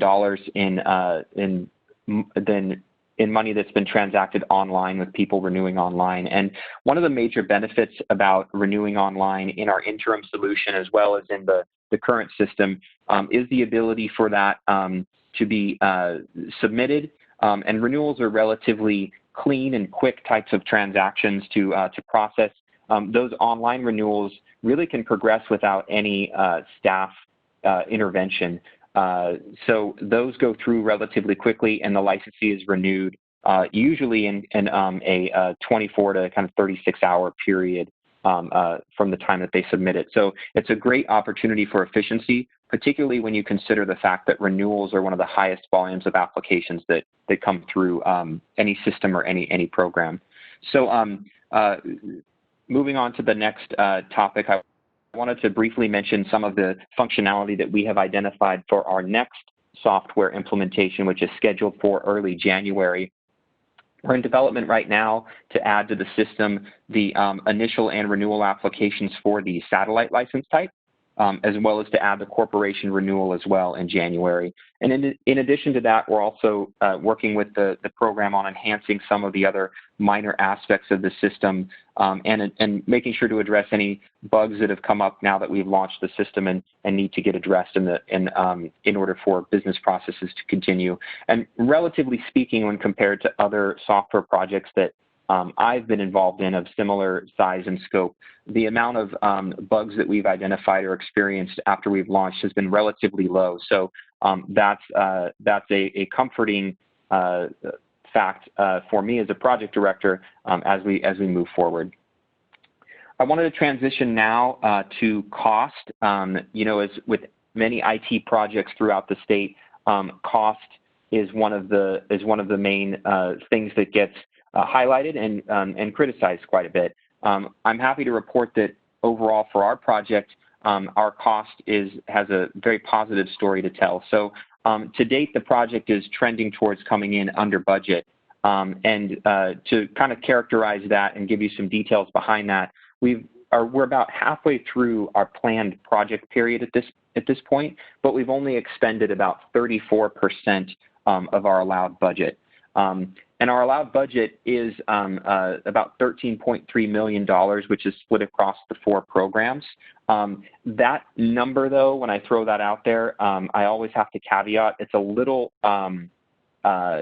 little blown up because it also includes redirected staff costs that the programs would have incurred anyway. So it incurs costs like Marcus and Kristen and some of the other staff who are participating on the project. Their costs for participation are included in that number, even though those are costs the board would have incurred anyway. So to kind of paint you a better picture of what the net new cost outlay is for the program, I wanted to discuss those numbers as well. So throughout the project planning period, when we established our cost baseline, which is a practice during for state project management, the net new costs for chiropractic examiners that we had identified would be about $1.4 million over the 18-month period. And as I look back at the amount of money that's been expended to date for those net new costs, so that's truly new costs like for software, consulting services, any new staff we had to bring on board specific to just this particular project. What we've expended to date of that 1.4 is only $355,000. So that's pretty good, and another reason why I say that this project is trending towards coming in under budget. How we've achieved some of those savings has predominantly been through some successful negotiations on some of our larger contracts to keep the costs down and ensure that we are expending costs incrementally throughout the course of the project to keep a kind of a quality gate there to ensure that we're not cutting a huge check for consulting services early in the project when the work hasn't been done yet. So those are some of the measures that we have taken to control costs. As I wrap up my update here, I just wanted to mention a couple of things that I think have lent for this project to be on a positive track so far. One of those is to acknowledge the hard work that has gone into this on the part of the departmental staff as well as the board staff that have been participating on this project. The strategy on this project has been really to collaborate and communicate effectively and on a daily basis and work as a group, as one cohesive group with the business side, the Board of Chiropractic Examiner staff, setting the priorities for what the project should focus on. And then the technical side and the organizational change management resources that complement the technical side, we execute against those priorities that the business has created. And while we've had some success so far, that success is the byproduct of a tremendous amount of dedication and the skills of all the people that have been participating on the project, inclusive of the program staff and the folks on the technical side, as well as our organizational change management partners. So I just wanted to close really quickly with thanking the Robert and Marcus and the Board of Chiropractic Examiners leadership for the commitment to the project. That really puts us in a situation to succeed. And wanted to call out Marcus and now Kristen, who are serving as our product owners, which really means in non-techie terms, the key point of contact for the program. And we're just really looking forward to continuing to implement more functionality and excited to see some excitement about this in your external stakeholder base, as well as streamlining some processes for the internal users. So that concludes my update, and I'm happy to hang on for questions whenever we get to the end of the Executive Officer's report. Thank you very much. Mr. O'Connor, if it's okay, I think I'd like to open it up to the board for questions for you right now, if that's okay. No problem at all. Thank you. Okay. If there's any questions for Mr. O'Connor, anyone from the board? if the board members are thinking of questions right now, this is Robert. I'd like to ask Sean, and I was having a discussion recently with Dr. Paris and with Kristen Walker, our enforcement manager, and we were talking about the board member votes, like when we have disciplinary orders, like ALJ decisions and stipulated settlements and disciplinary orders that need to go out to the board members for vote. Do you envision us being able to incorporate that into the new system, where instead of having to send out emails and the board members have to print something out and sign it and scan it back? And so do you envision where we could send them a link and then they could access the system and submit their votes, and the board chair could sign the disciplinary order electronically, and eliminate some of the problems or the frustrations with the existing process? Hi, Robert. I don't see anything from a technical perspective that wouldn't prevent us from looking at adding that as an enhancement to the system. We would work with you and your staff to determine the timing on that, and whether we wanted to handle that as project scope over kind of the 18-month project period, or in our planned maintenance and operations enhancement period that will occur after the project. So I definitely would like to explore that. That's a common use case that I think would be beneficial to not just your board, but the other programs that are participating in this project. Okay, Sean, great. this is Marcus. I think we did have that in our initial scope for the project. So. Okay, great. Then that should be a slam dunk, Robert. I couldn't recall off the top of my head if that was included there, but there's a path regardless to getting that done. So thanks. I guess I should have realized that. So thank you. Any other questions? Any questions from the board members about the IT system?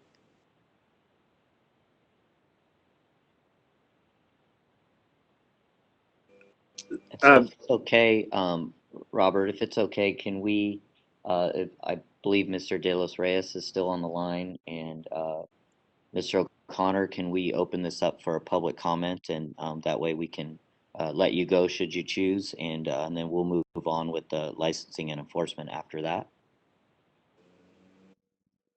Is that okay?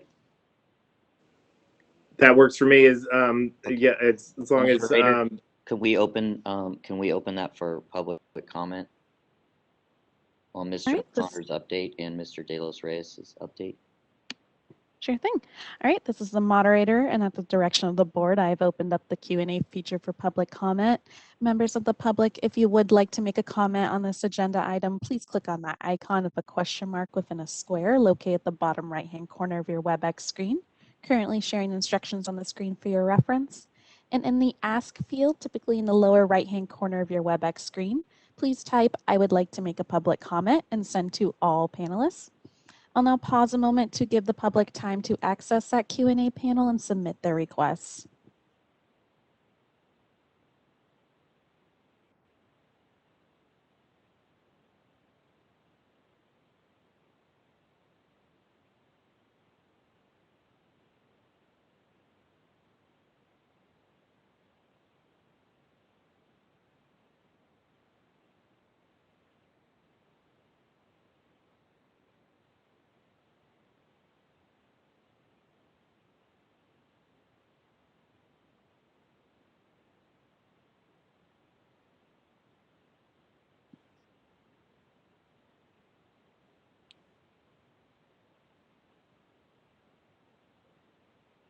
Okay, moderator, I think we're good. All right, in that case, I'll go ahead and close the Q&A panel. The Q&A panel is now closed. Okay. Well, thank you, Mr. O'Connor, and thank you, Mr. De Los Reyes. It was very thorough, very detailed update. Really appreciate that. And I think, Robert, if you'd like to continue on with the executive officer's report. Thank you for having me today, guys. Have a great morning. Thank you, Robert. And thank you, Sean. Thank you. Okay, let me find that up. Okay, so next we'll be having our licensing update, and our licensing manager, Dixie Van Allen, will be providing the board with information. I imagine not much has changed since the last board meeting as far as licensing stats, but I think probably that what you'll want to focus on, Dixie, is the comparison with other boards, as far as their licensing numbers. So if the board members have any questions about the licensing stats that are in the package, they can ask. But I'll just ask Dixie to present the information about other boards. Thank you, Robert. So are we gonna go ahead and take care of agenda item number 9 right now? What's 9?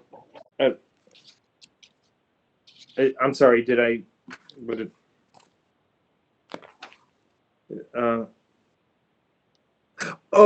You know what? I apologize. Yeah, if that's okay. Since okay. we have Dixie on the line. Sure, as long as there's no objection by any board members, then I think that's just fine. I think that information was gathered by Natalie, and I think Natalie was going to handle that presentation, if I'm not mistaken. Oh, okay. Okay, I'm sorry. It's been a chaotic morning. I'm confusing things. Well, let's stay here then. Are there any questions about the licensing stats? It's only been 3 months since it was last presented. So Dixie's online and available to answer questions about the licensing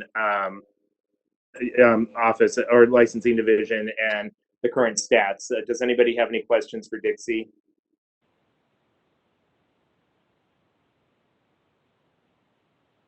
It appears there's none. So thank you, Dixie. And then we'll go ahead and wait to get to the other boards.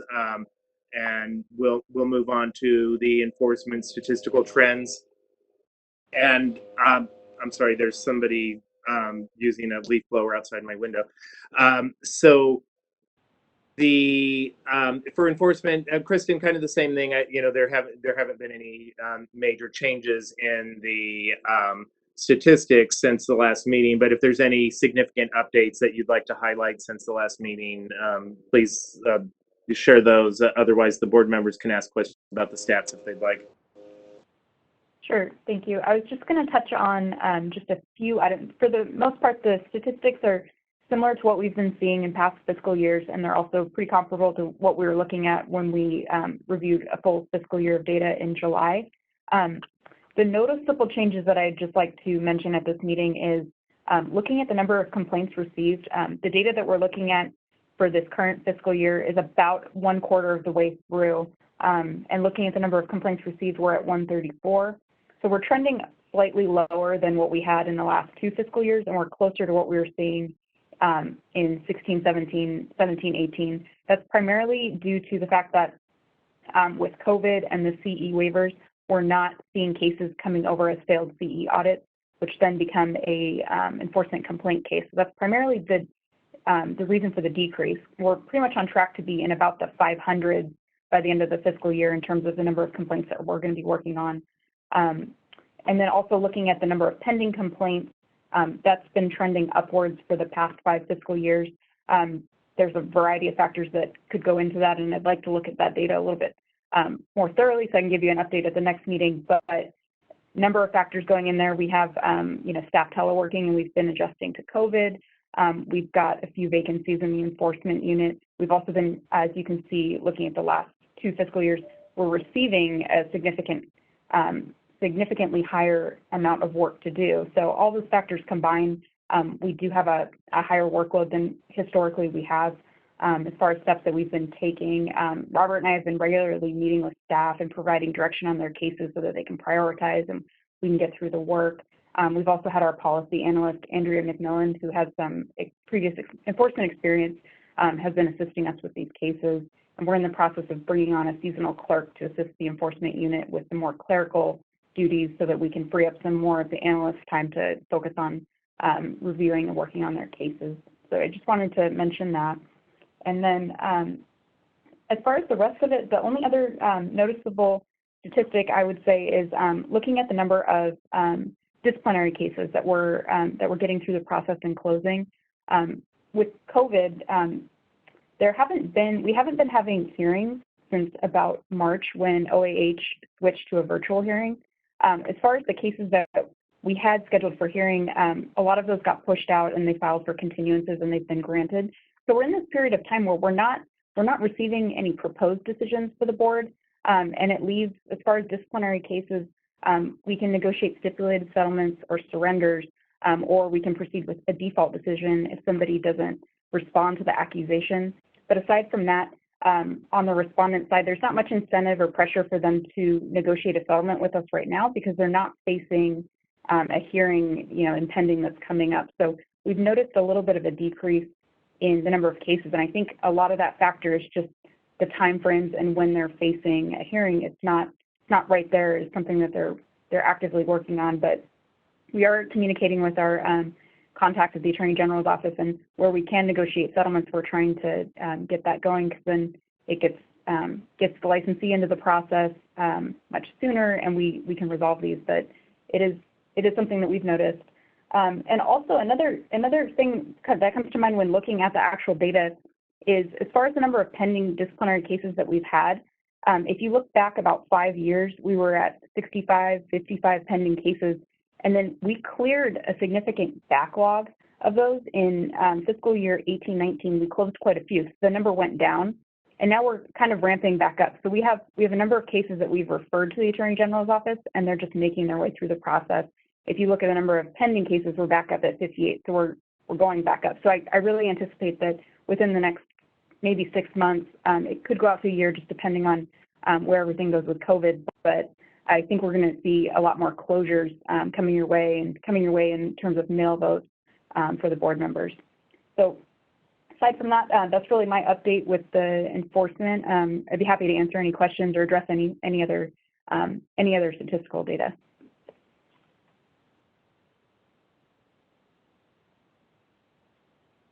Thank you, Kristen. I think that answers a question that I had as to what seemed to be like a drastic slowdown there for a little while. So appreciate that.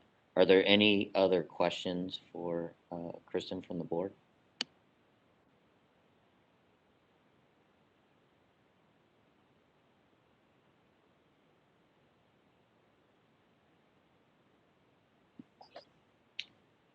Hearing none, Robert, I'll turn it back over to you.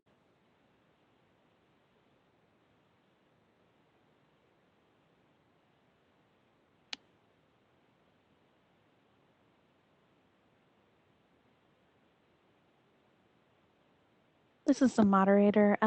Executive Officer Robert Puleo, if you're currently speaking, you are muted. Thank you, Sarah. Sorry about that. So that concludes the executive officer's report. So if the board members have any questions for me about any of the items that have been discussed during this agenda item, I'd be happy to answer. And otherwise, if the chair wants to open it up to public comment, if there's no board member questions. So. Any questions from the board?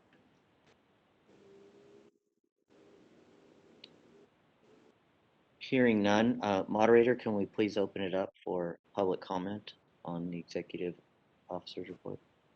All right, this is the moderator, and at the direction of the board, I have opened up the Q&A feature for public comment.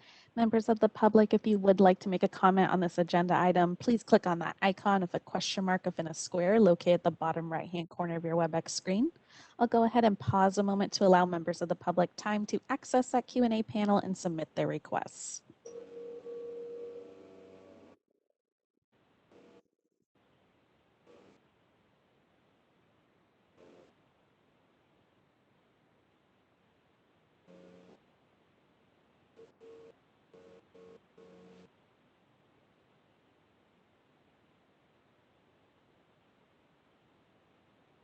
All right, this is the moderator. Looks like at this time there are no requests for public comment. Would you like me to close that Q&A panel? Yes, please. Thank you. Okay. Q&A panel is now closed. Okay, I have a 15-minute break on the agenda, and I'm looking at 10:58. So if we can be back at 11:13, 11:14, we'll restart the meeting then. All right, this is the moderator. We'll go ahead and take a short 15-minute break and reconvene in about 15 minutes. We'll return at 11:13 or 11:14. I will go ahead and just preemptively mute everyone's mics while we're on break.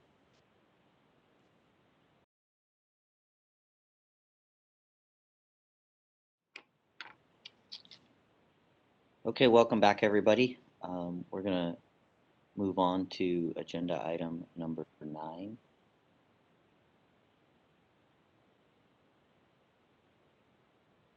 Thank you. And so it's an update, review, discussion, and possible action on long-term healing arts programs and licensing trends. And I believe, Natalie, you were going to do this for us? Yes, thank you, Dr. Paris. Thank you. So included in your agenda packets is the graph with the additional 2019 stats on licensing trends. This information was gathered from the annual reports that each individual board self-reports to the Department of Consumer Affairs. And then there's a publishing process through DCA, and that's where this information was gathered. As you can see, chiropractic unfortunately has been decreasing, while the other boards included have been increasing in total population size. And then this year, per Dr. Azzolino's request, Physician Assistance Board was included on the trend report. Happy to take any questions that I can assist with.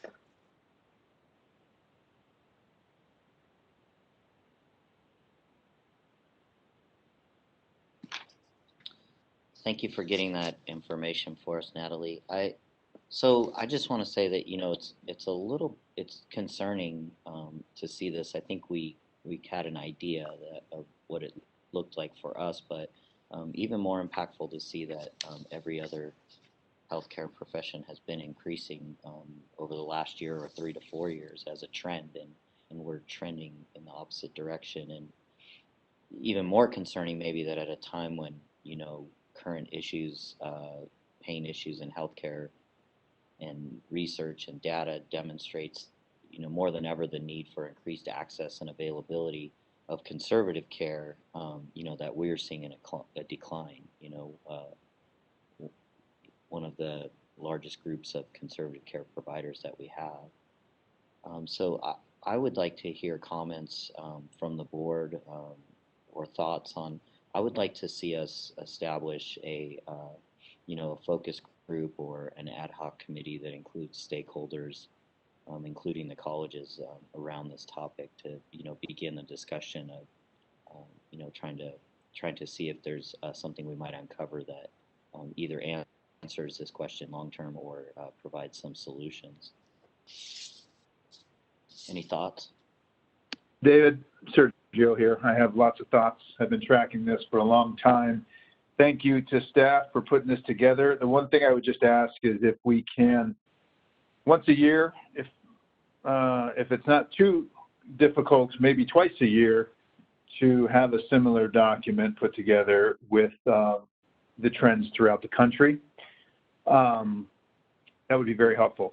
In regards to thoughts here on this specific topic, Dave, I may be jaded, I may be opinionated on this here, but the only trend that I could see is all of these boards, including the physician's assistants, the nurse practitioners have just received full scope of practice, the physical therapists have expanded their scope, the naturopaths have a scope expansion bill. Every single profession out there is expanding their scope, and chiropractic is the only one that is not. And so I think that puts a great hardship on people that are looking at schools and looking at professions and determining what they're going to do, the costs that they're going to incur, the student loan fees, and the time spent on how they're going to make a living in the future, because whether these different professions have an expanded scope or not, they're not dictating all the nuances of what their individual licensees have to do. They're opening their professions up to their individual licensees being able to practice to the full ability of their education and training. And that's one thing that unfortunately we seem to have a great deal of difficulty with in chiropractic, and we seem to want to mandate everybody is at the same skill level. And I think here's a perfect trend that to me seems very obvious, and it's hurting us. So a focus group would be good. We've done this with the stakeholders in the past, and unfortunately my experience has been that the opinions are as polarizing as many other things in our profession, but many of them just don't have a basis for what's taking place. Many think that we need to become more traditional and absolutely oppose any scope expansion, and I don't see how that's going to help. Others feel that we're just that everybody's against us, and they have a level of paranoia that think it's the entire world of the healthcare specialties that are against us. And then others simply think it's just a temporary thing. But as you can see, since 2014, it's been on the downward spiral. And I've had conversations with the presidents of the colleges also. And I think last we looked, across the country, there was some data suggesting that people were coming to California because of particular things. And recently, with our conversations with Craig Little from CCE, there was also some discussion about, given the limitations of the Chiropractic Initiative Act, that it was going to make it very difficult for schools in California to be in compliance with CCE initiatives. So, not to monopolize the conversation, I'll turn it over to the other board members and see what their thoughts are. Thank you for that. Anyone else? I just would like to echo what Dr. Azzolino said regarding moving forward as a profession, moving forward, looking at trends. I think that is absolutely on point.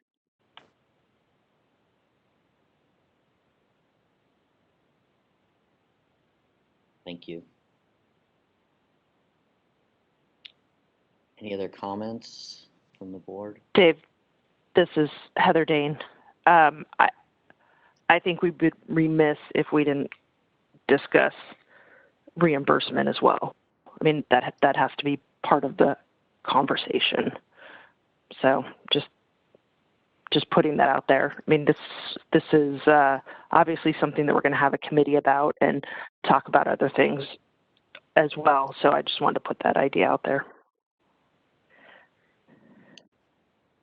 Yeah, thank you. I think they're all valuable points, and I think they're all on target, really. And I think there's so many issues that I don't think there's really one thing, and that's why I really would like to see us, sooner rather than later, get a focus group together and start to get some feedback from the stakeholders. I think there's probably even issues that maybe that aren't as forward facing to us, and so I don't know if that's Robert or Helen, if it's okay. Do we need a motion to develop a focus group or ad hoc committee to look into this, or what? Robert, what do you think is the best path forward here? I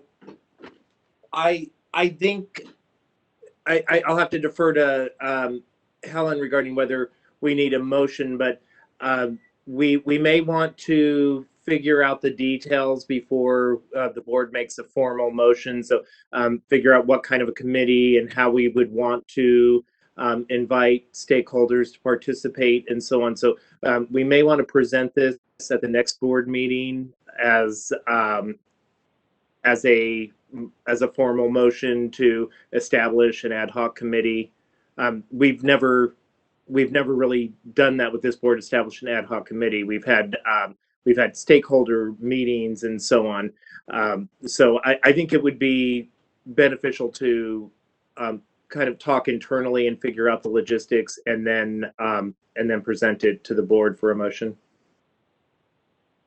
Okay. This is Helen, legal. I concur. I believe that this matter could be set on the next meeting's agenda. And in the interim, the staff can put together some type of proposal or some type of thought process for the board to analyze. Okay, great. Any comments or thoughts on that from anyone on the board?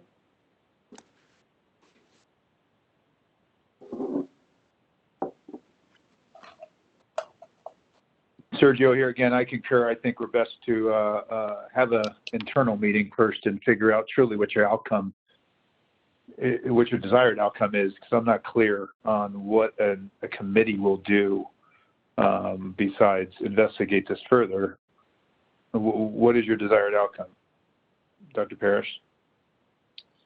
Well, I think the most upfront outcome is that, as I stated about how concerning that is, given the climate of healthcare and given our scope of practice as conservative care providers, that we're seeing a decline. And I hear what you said, and I hear what Dr. Dane said about the reasons why, and I think those are both very on target. But I think it's concerning in a number of ways. I think it's detrimental to the public and Californians to not have to see declining access to chiropractic care. I actually think it's bad for their health and wellness long term to slowly see us disappearing from their options in their communities to seek care and get help. So I think my goal obviously is to see if there's to hear from our stakeholders and make sure that we have a really well-rounded view of of what the issues are, not only from our points of view, but from licensees and the public and from the colleges, et cetera.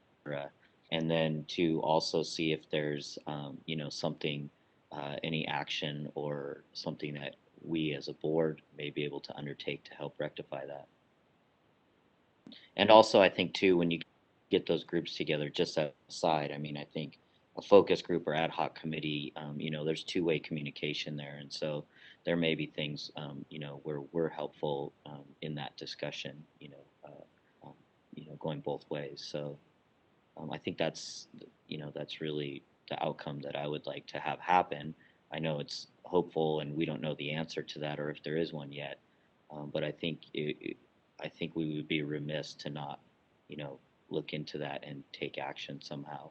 And I'm open to, any other sort of action or any other ideas that we might undertake to, to help address this, unless there's those that think that we shouldn't, and even in the discussion with, differences in philosophical opinions and different practice styles, and we know what the barriers are. I think everyone on this board surely knows what the barriers might be.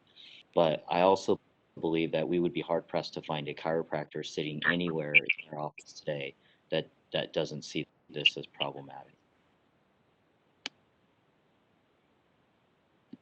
This is Robert. Just wanted to add, I agree. I think stakeholder participation is critical because certainly the board plays a part in this, and there are things the board can and is willing to do, changes that will help facilitate the resolution of this matter. But this is something that is the profession. I think it's more something that the profession needs to initiate than the board. As a regulatory program, it's limited, how much we can't change the face of the profession. We can eliminate barriers that we may be presenting through our laws. If there's problematic provisions in the Practice Act or in our regulations that we can address to make it less difficult to enter the profession or to maintain a license. But but there's myriad issues beyond our control. Some that are in the control of other jurisdictions, the federal government, or so on, and others that are in the control of the profession itself. So it needs to be a partnership. This isn't something the board can or should resolve on its own. Yeah, thank you, Robert. I agree, and then I think ultimately the point there is that, at the end of the day, the leaders have to lead. And so I firmly believe that, if we have the ability and desire to initiate that conversation and to get those discussions going, I think it's meaningful to the profession. And we, if nothing else, whether we have a small part in assisting or a little part, I think it's important for our role to, to initiate it and take action when we see something that might be meaningful. Hi, Dr. Paris. This is just a question. So then that after listening to what Robert is saying, should we as a board look at first internally what our part should be before reaching out to stakeholders and discussing anything further with them to evaluate where we can and should make an attempt to make an effect, and then reach out to them to, if you feel that they should be the ones who follow up or begin to initiate some sort of process as well. Well, I mean, my opinion on that would be just that we would be, and I think it's useful for us to, take that on. I think administratively, we're always making efforts to make, efficiencies and the ability for DCs to get continuing education and renew, et cetera. So I think from that perspective, I think we kind of work on that. I think when it comes to things maybe like that might involve regulation or anything else, I just wouldn't want us to see us working in isolation. And I think if we meet with stakeholders and, we're able to kind of have a more comprehensive, well-rounded look, and and get a better idea of, what we might really want to do, and then be able to better kind of prioritize it. And I can accept that maybe there's, nothing. I mean, this may be, where we play a very little part in the boat. But until we hear from all those people, I don't think we can like fully put it into perspective. Thank you for that. Okay. And as much as I think, this is Sergio again, I think it's a great idea to hear from stakeholders and whatnot, but we're speculating here. Unless we truly have an independent audit and an independent group send out whether it's a Delphi study or send out a questionnaire to the majority of stakeholders, and we get a significant response, we're really not going to know why the trend is decreasing. And yet that's not even valid, because we're questioning people that are already licensed. We would have to literally figure out why fewer people are coming into the state and wanting to practice chiropractic here. So remember, I commend your efforts at saying let's get together with the stakeholders, but the fact that each one of us is licensed in the state and has an opinion, by definition, does not make us qualified to answer this question. We can speculate on as to why we think the numbers are going down. So the question that I have really is, what do the presidents of the colleges think? What does the CCA think? Should the CCA send out a question? And we know they don't represent the majority in the state. They don't even represent a small fraction in the state. They should send out a questionnaire to all licensees and see if we can get some general consensus. And lastly, and more importantly, what is it that the board can really do?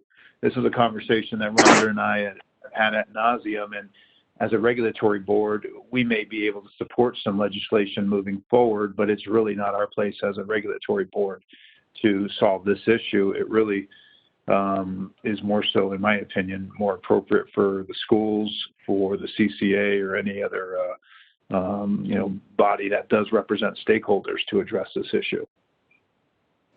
Yeah, so two things. Thank you for that. One, I don't want to be confused as saying stakeholders meaning only our licensees.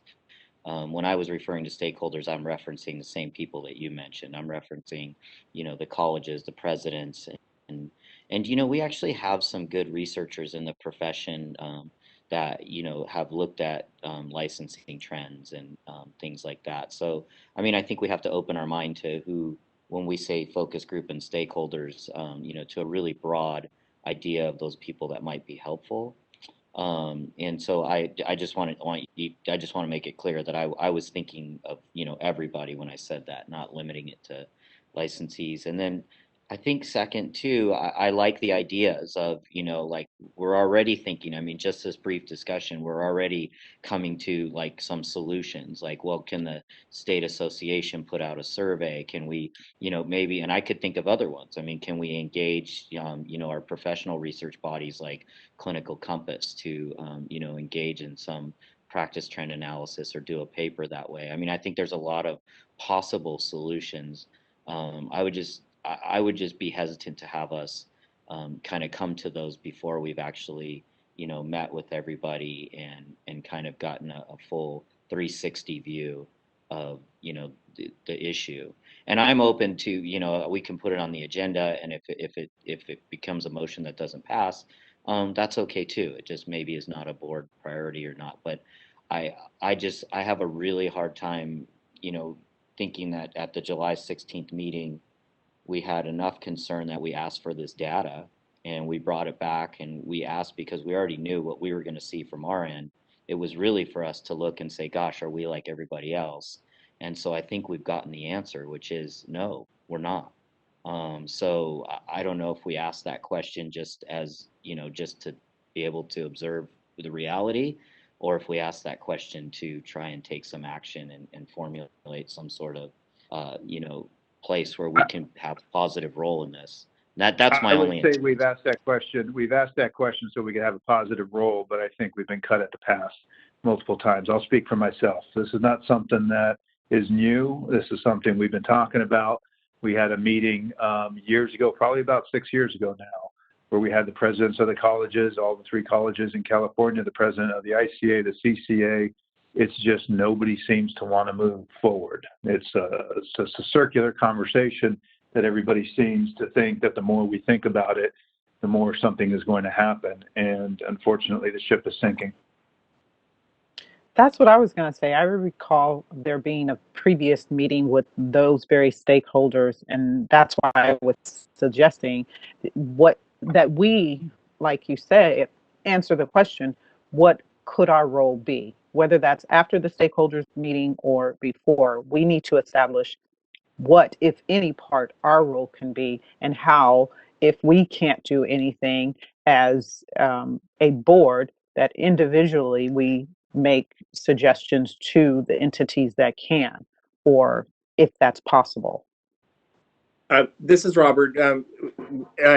With the risk of speaking out of line, there's really not much. I've been with this board for quite a while, and and I'm willing to do whatever we're capable of doing, to improve ourselves as a board and how we regulate the profession, and also to be an asset to the profession. And we don't want to be a pediment. We want to support the profession, but that as we all know, isn't our mandate. Our mandate is consumer protection.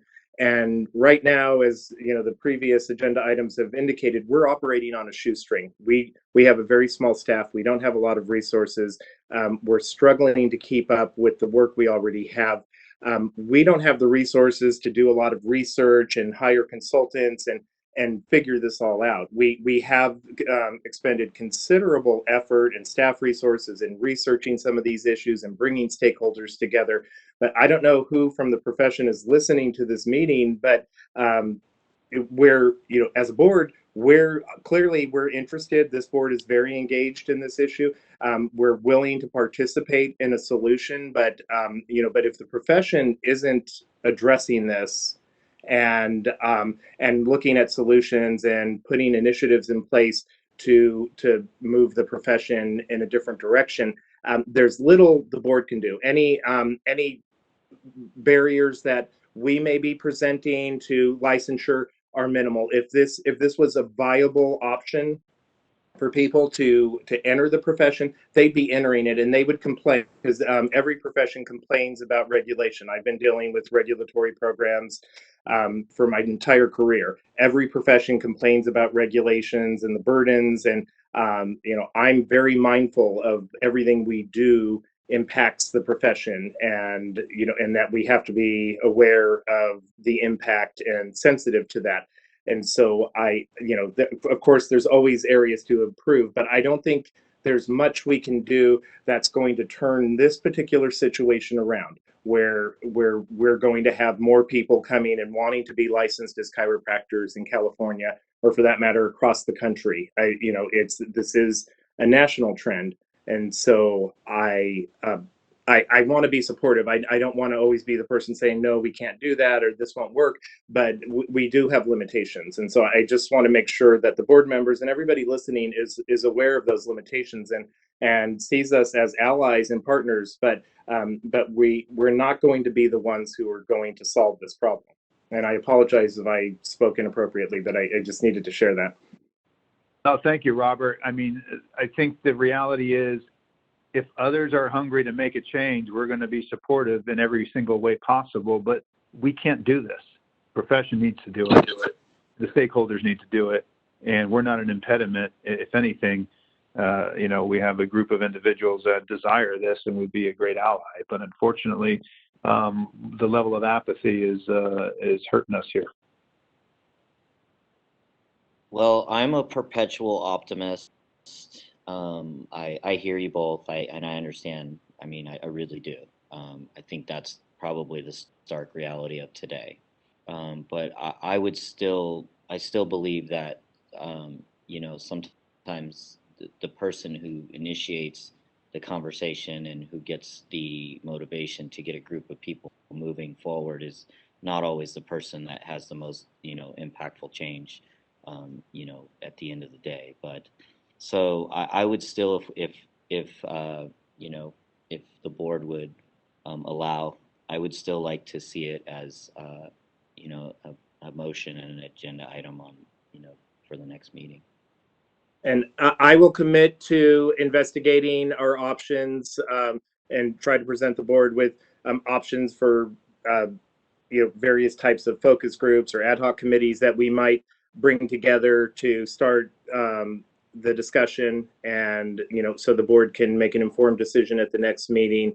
And any members of the profession or associations that are listening in, I would encourage you to participate at the next board meeting and offer your opinions, or send them to me in advance of the next meeting if you have any ideas. And certainly we can start the conversation, but I think if we do meet with stakeholders, we need to be as candid and firm as we're being right now, and say we're bringing people together, but we're not going to be able to carry the ball. Sure. Yeah, of course.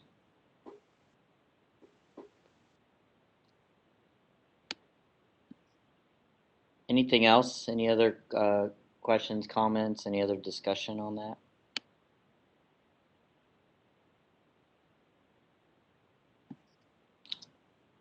Okay, I don't think we need to do anything here further. So Natalie, thank you very much. Thank you. And Would you like to open it up for public comment? yes, please. Can we open that up for public comment? All right, this is the moderator, and at the direction of the board, I've opened up the Q&A feature for public comment. Members of the public, if you would like to make a comment on this agenda item, please click on that icon with a question mark in the square located at the bottom right-hand corner of your WebEx screen. I'll pause a moment to give the public time to access that Q&A panel and submit their requests.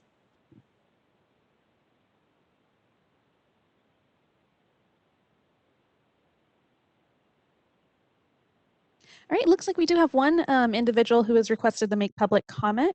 Give me one moment.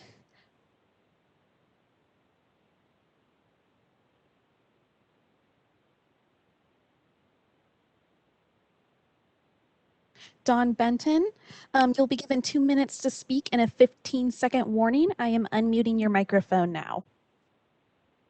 Hi, can you hear me okay? Yes, we can hear you. Hello? Okay, good.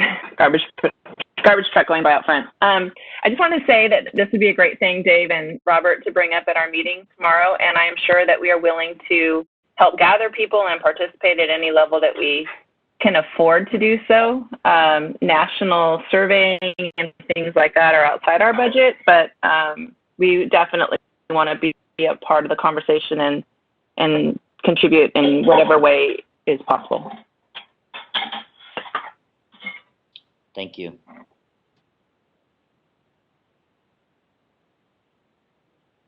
All right, that is the only individual who has requested public comment, and it looks like there are no further requests. Would you like me to close that Q&A panel? Yes, please. Thank you. All right.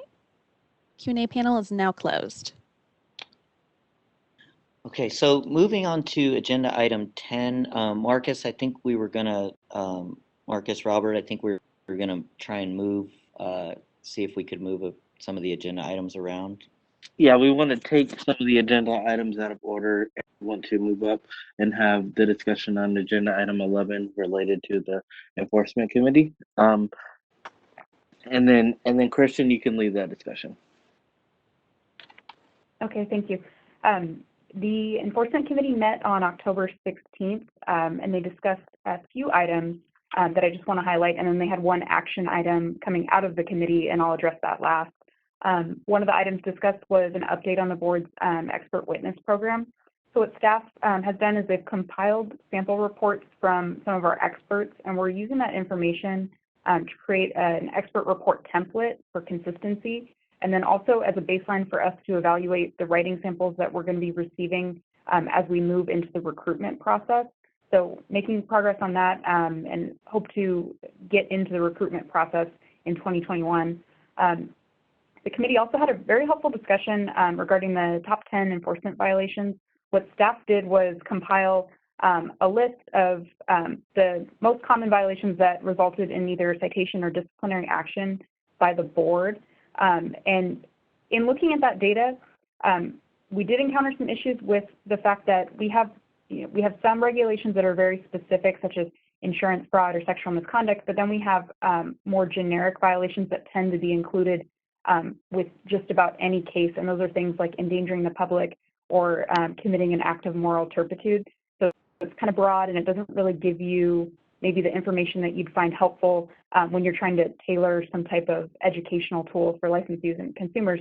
So it was a very helpful discussion. What staff's going to do is go back and use that data as well as gathering examples of complaints that we receive and just anecdotally common issues that we're seeing in the enforcement unit to develop some separate outreach materials that are specifically tailored to licensees and the public.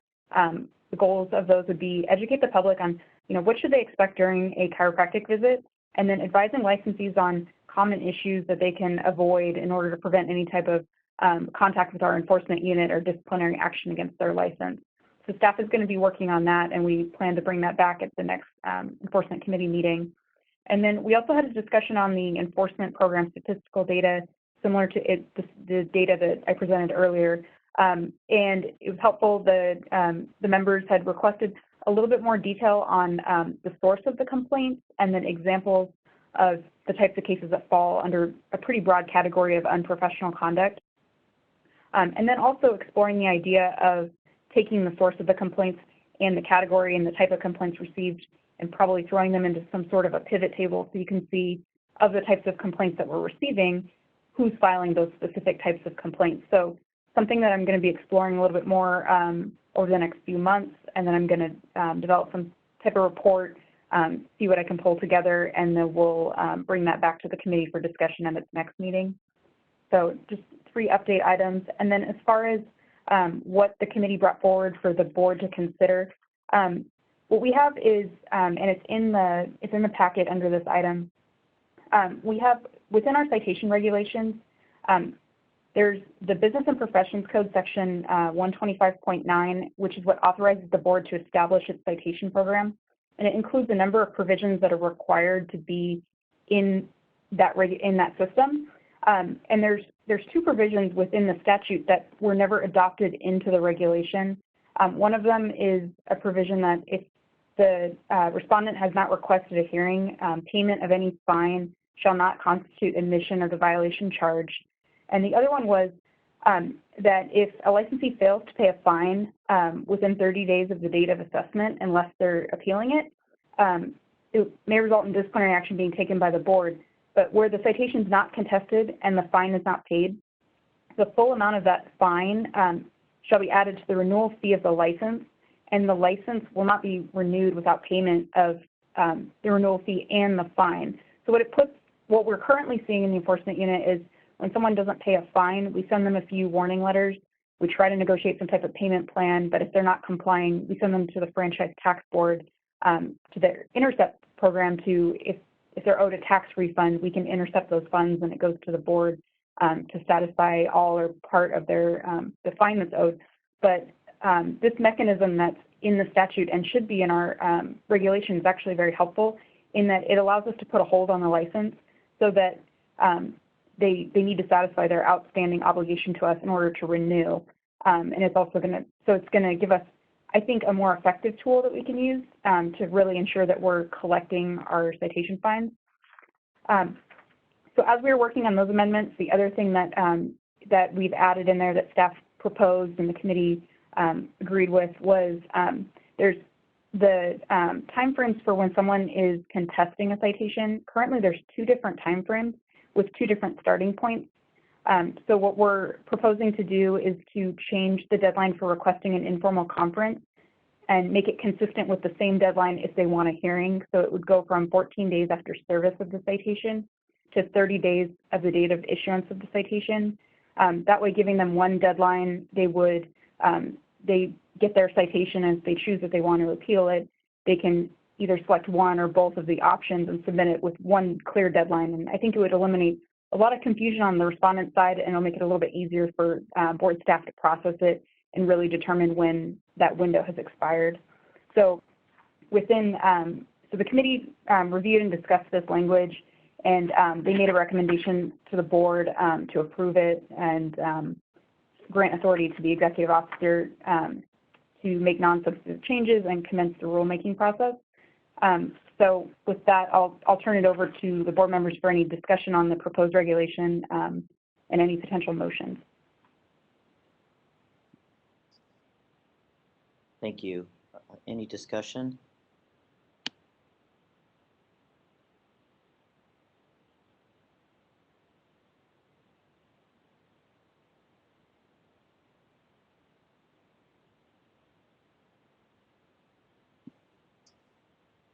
Is there a motion?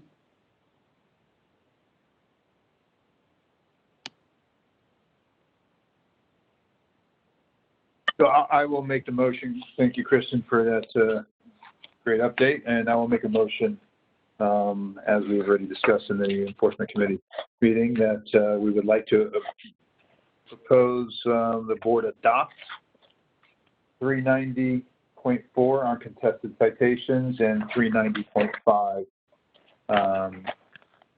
That will require a full board vote. Ms. Sergio Azzolino. Thank you, Dr. Azzolino. Is there a second?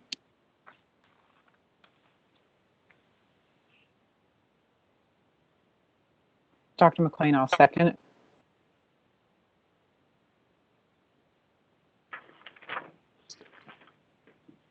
Thank you. Any further discussion?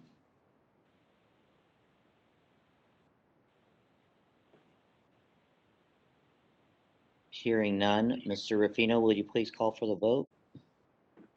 Yes. Dr. Perez? Yes. Dr. McLean? Yes. Ruffino, yes. Dr. Dan? Yes. Dr. Azzolino? Yes, and I'd just like to add, we did not go to the public for discussion to see if there are any, but. After the vote, we can possibly do that, Mr. Chair. Yeah, I think we're doing it after the vote. Okay. So we have Dr. Adams on the motion. Yes. Okay, Mr. Chair, the motion carries unanimously. Thank you, Mr. Ruffino. Moderator, can we please open agenda item number 11 for public comment? Sure. This is the moderator. At the direction of the board, I have opened up the Q&A feature for public comment. Members of the public, if you would like to make a comment on this agenda item, please click on that icon with a question mark up in a square located at the bottom right-hand corner of your WebEx screen. I'll pause a moment to give the public time to access that Q&A panel and submit their requests.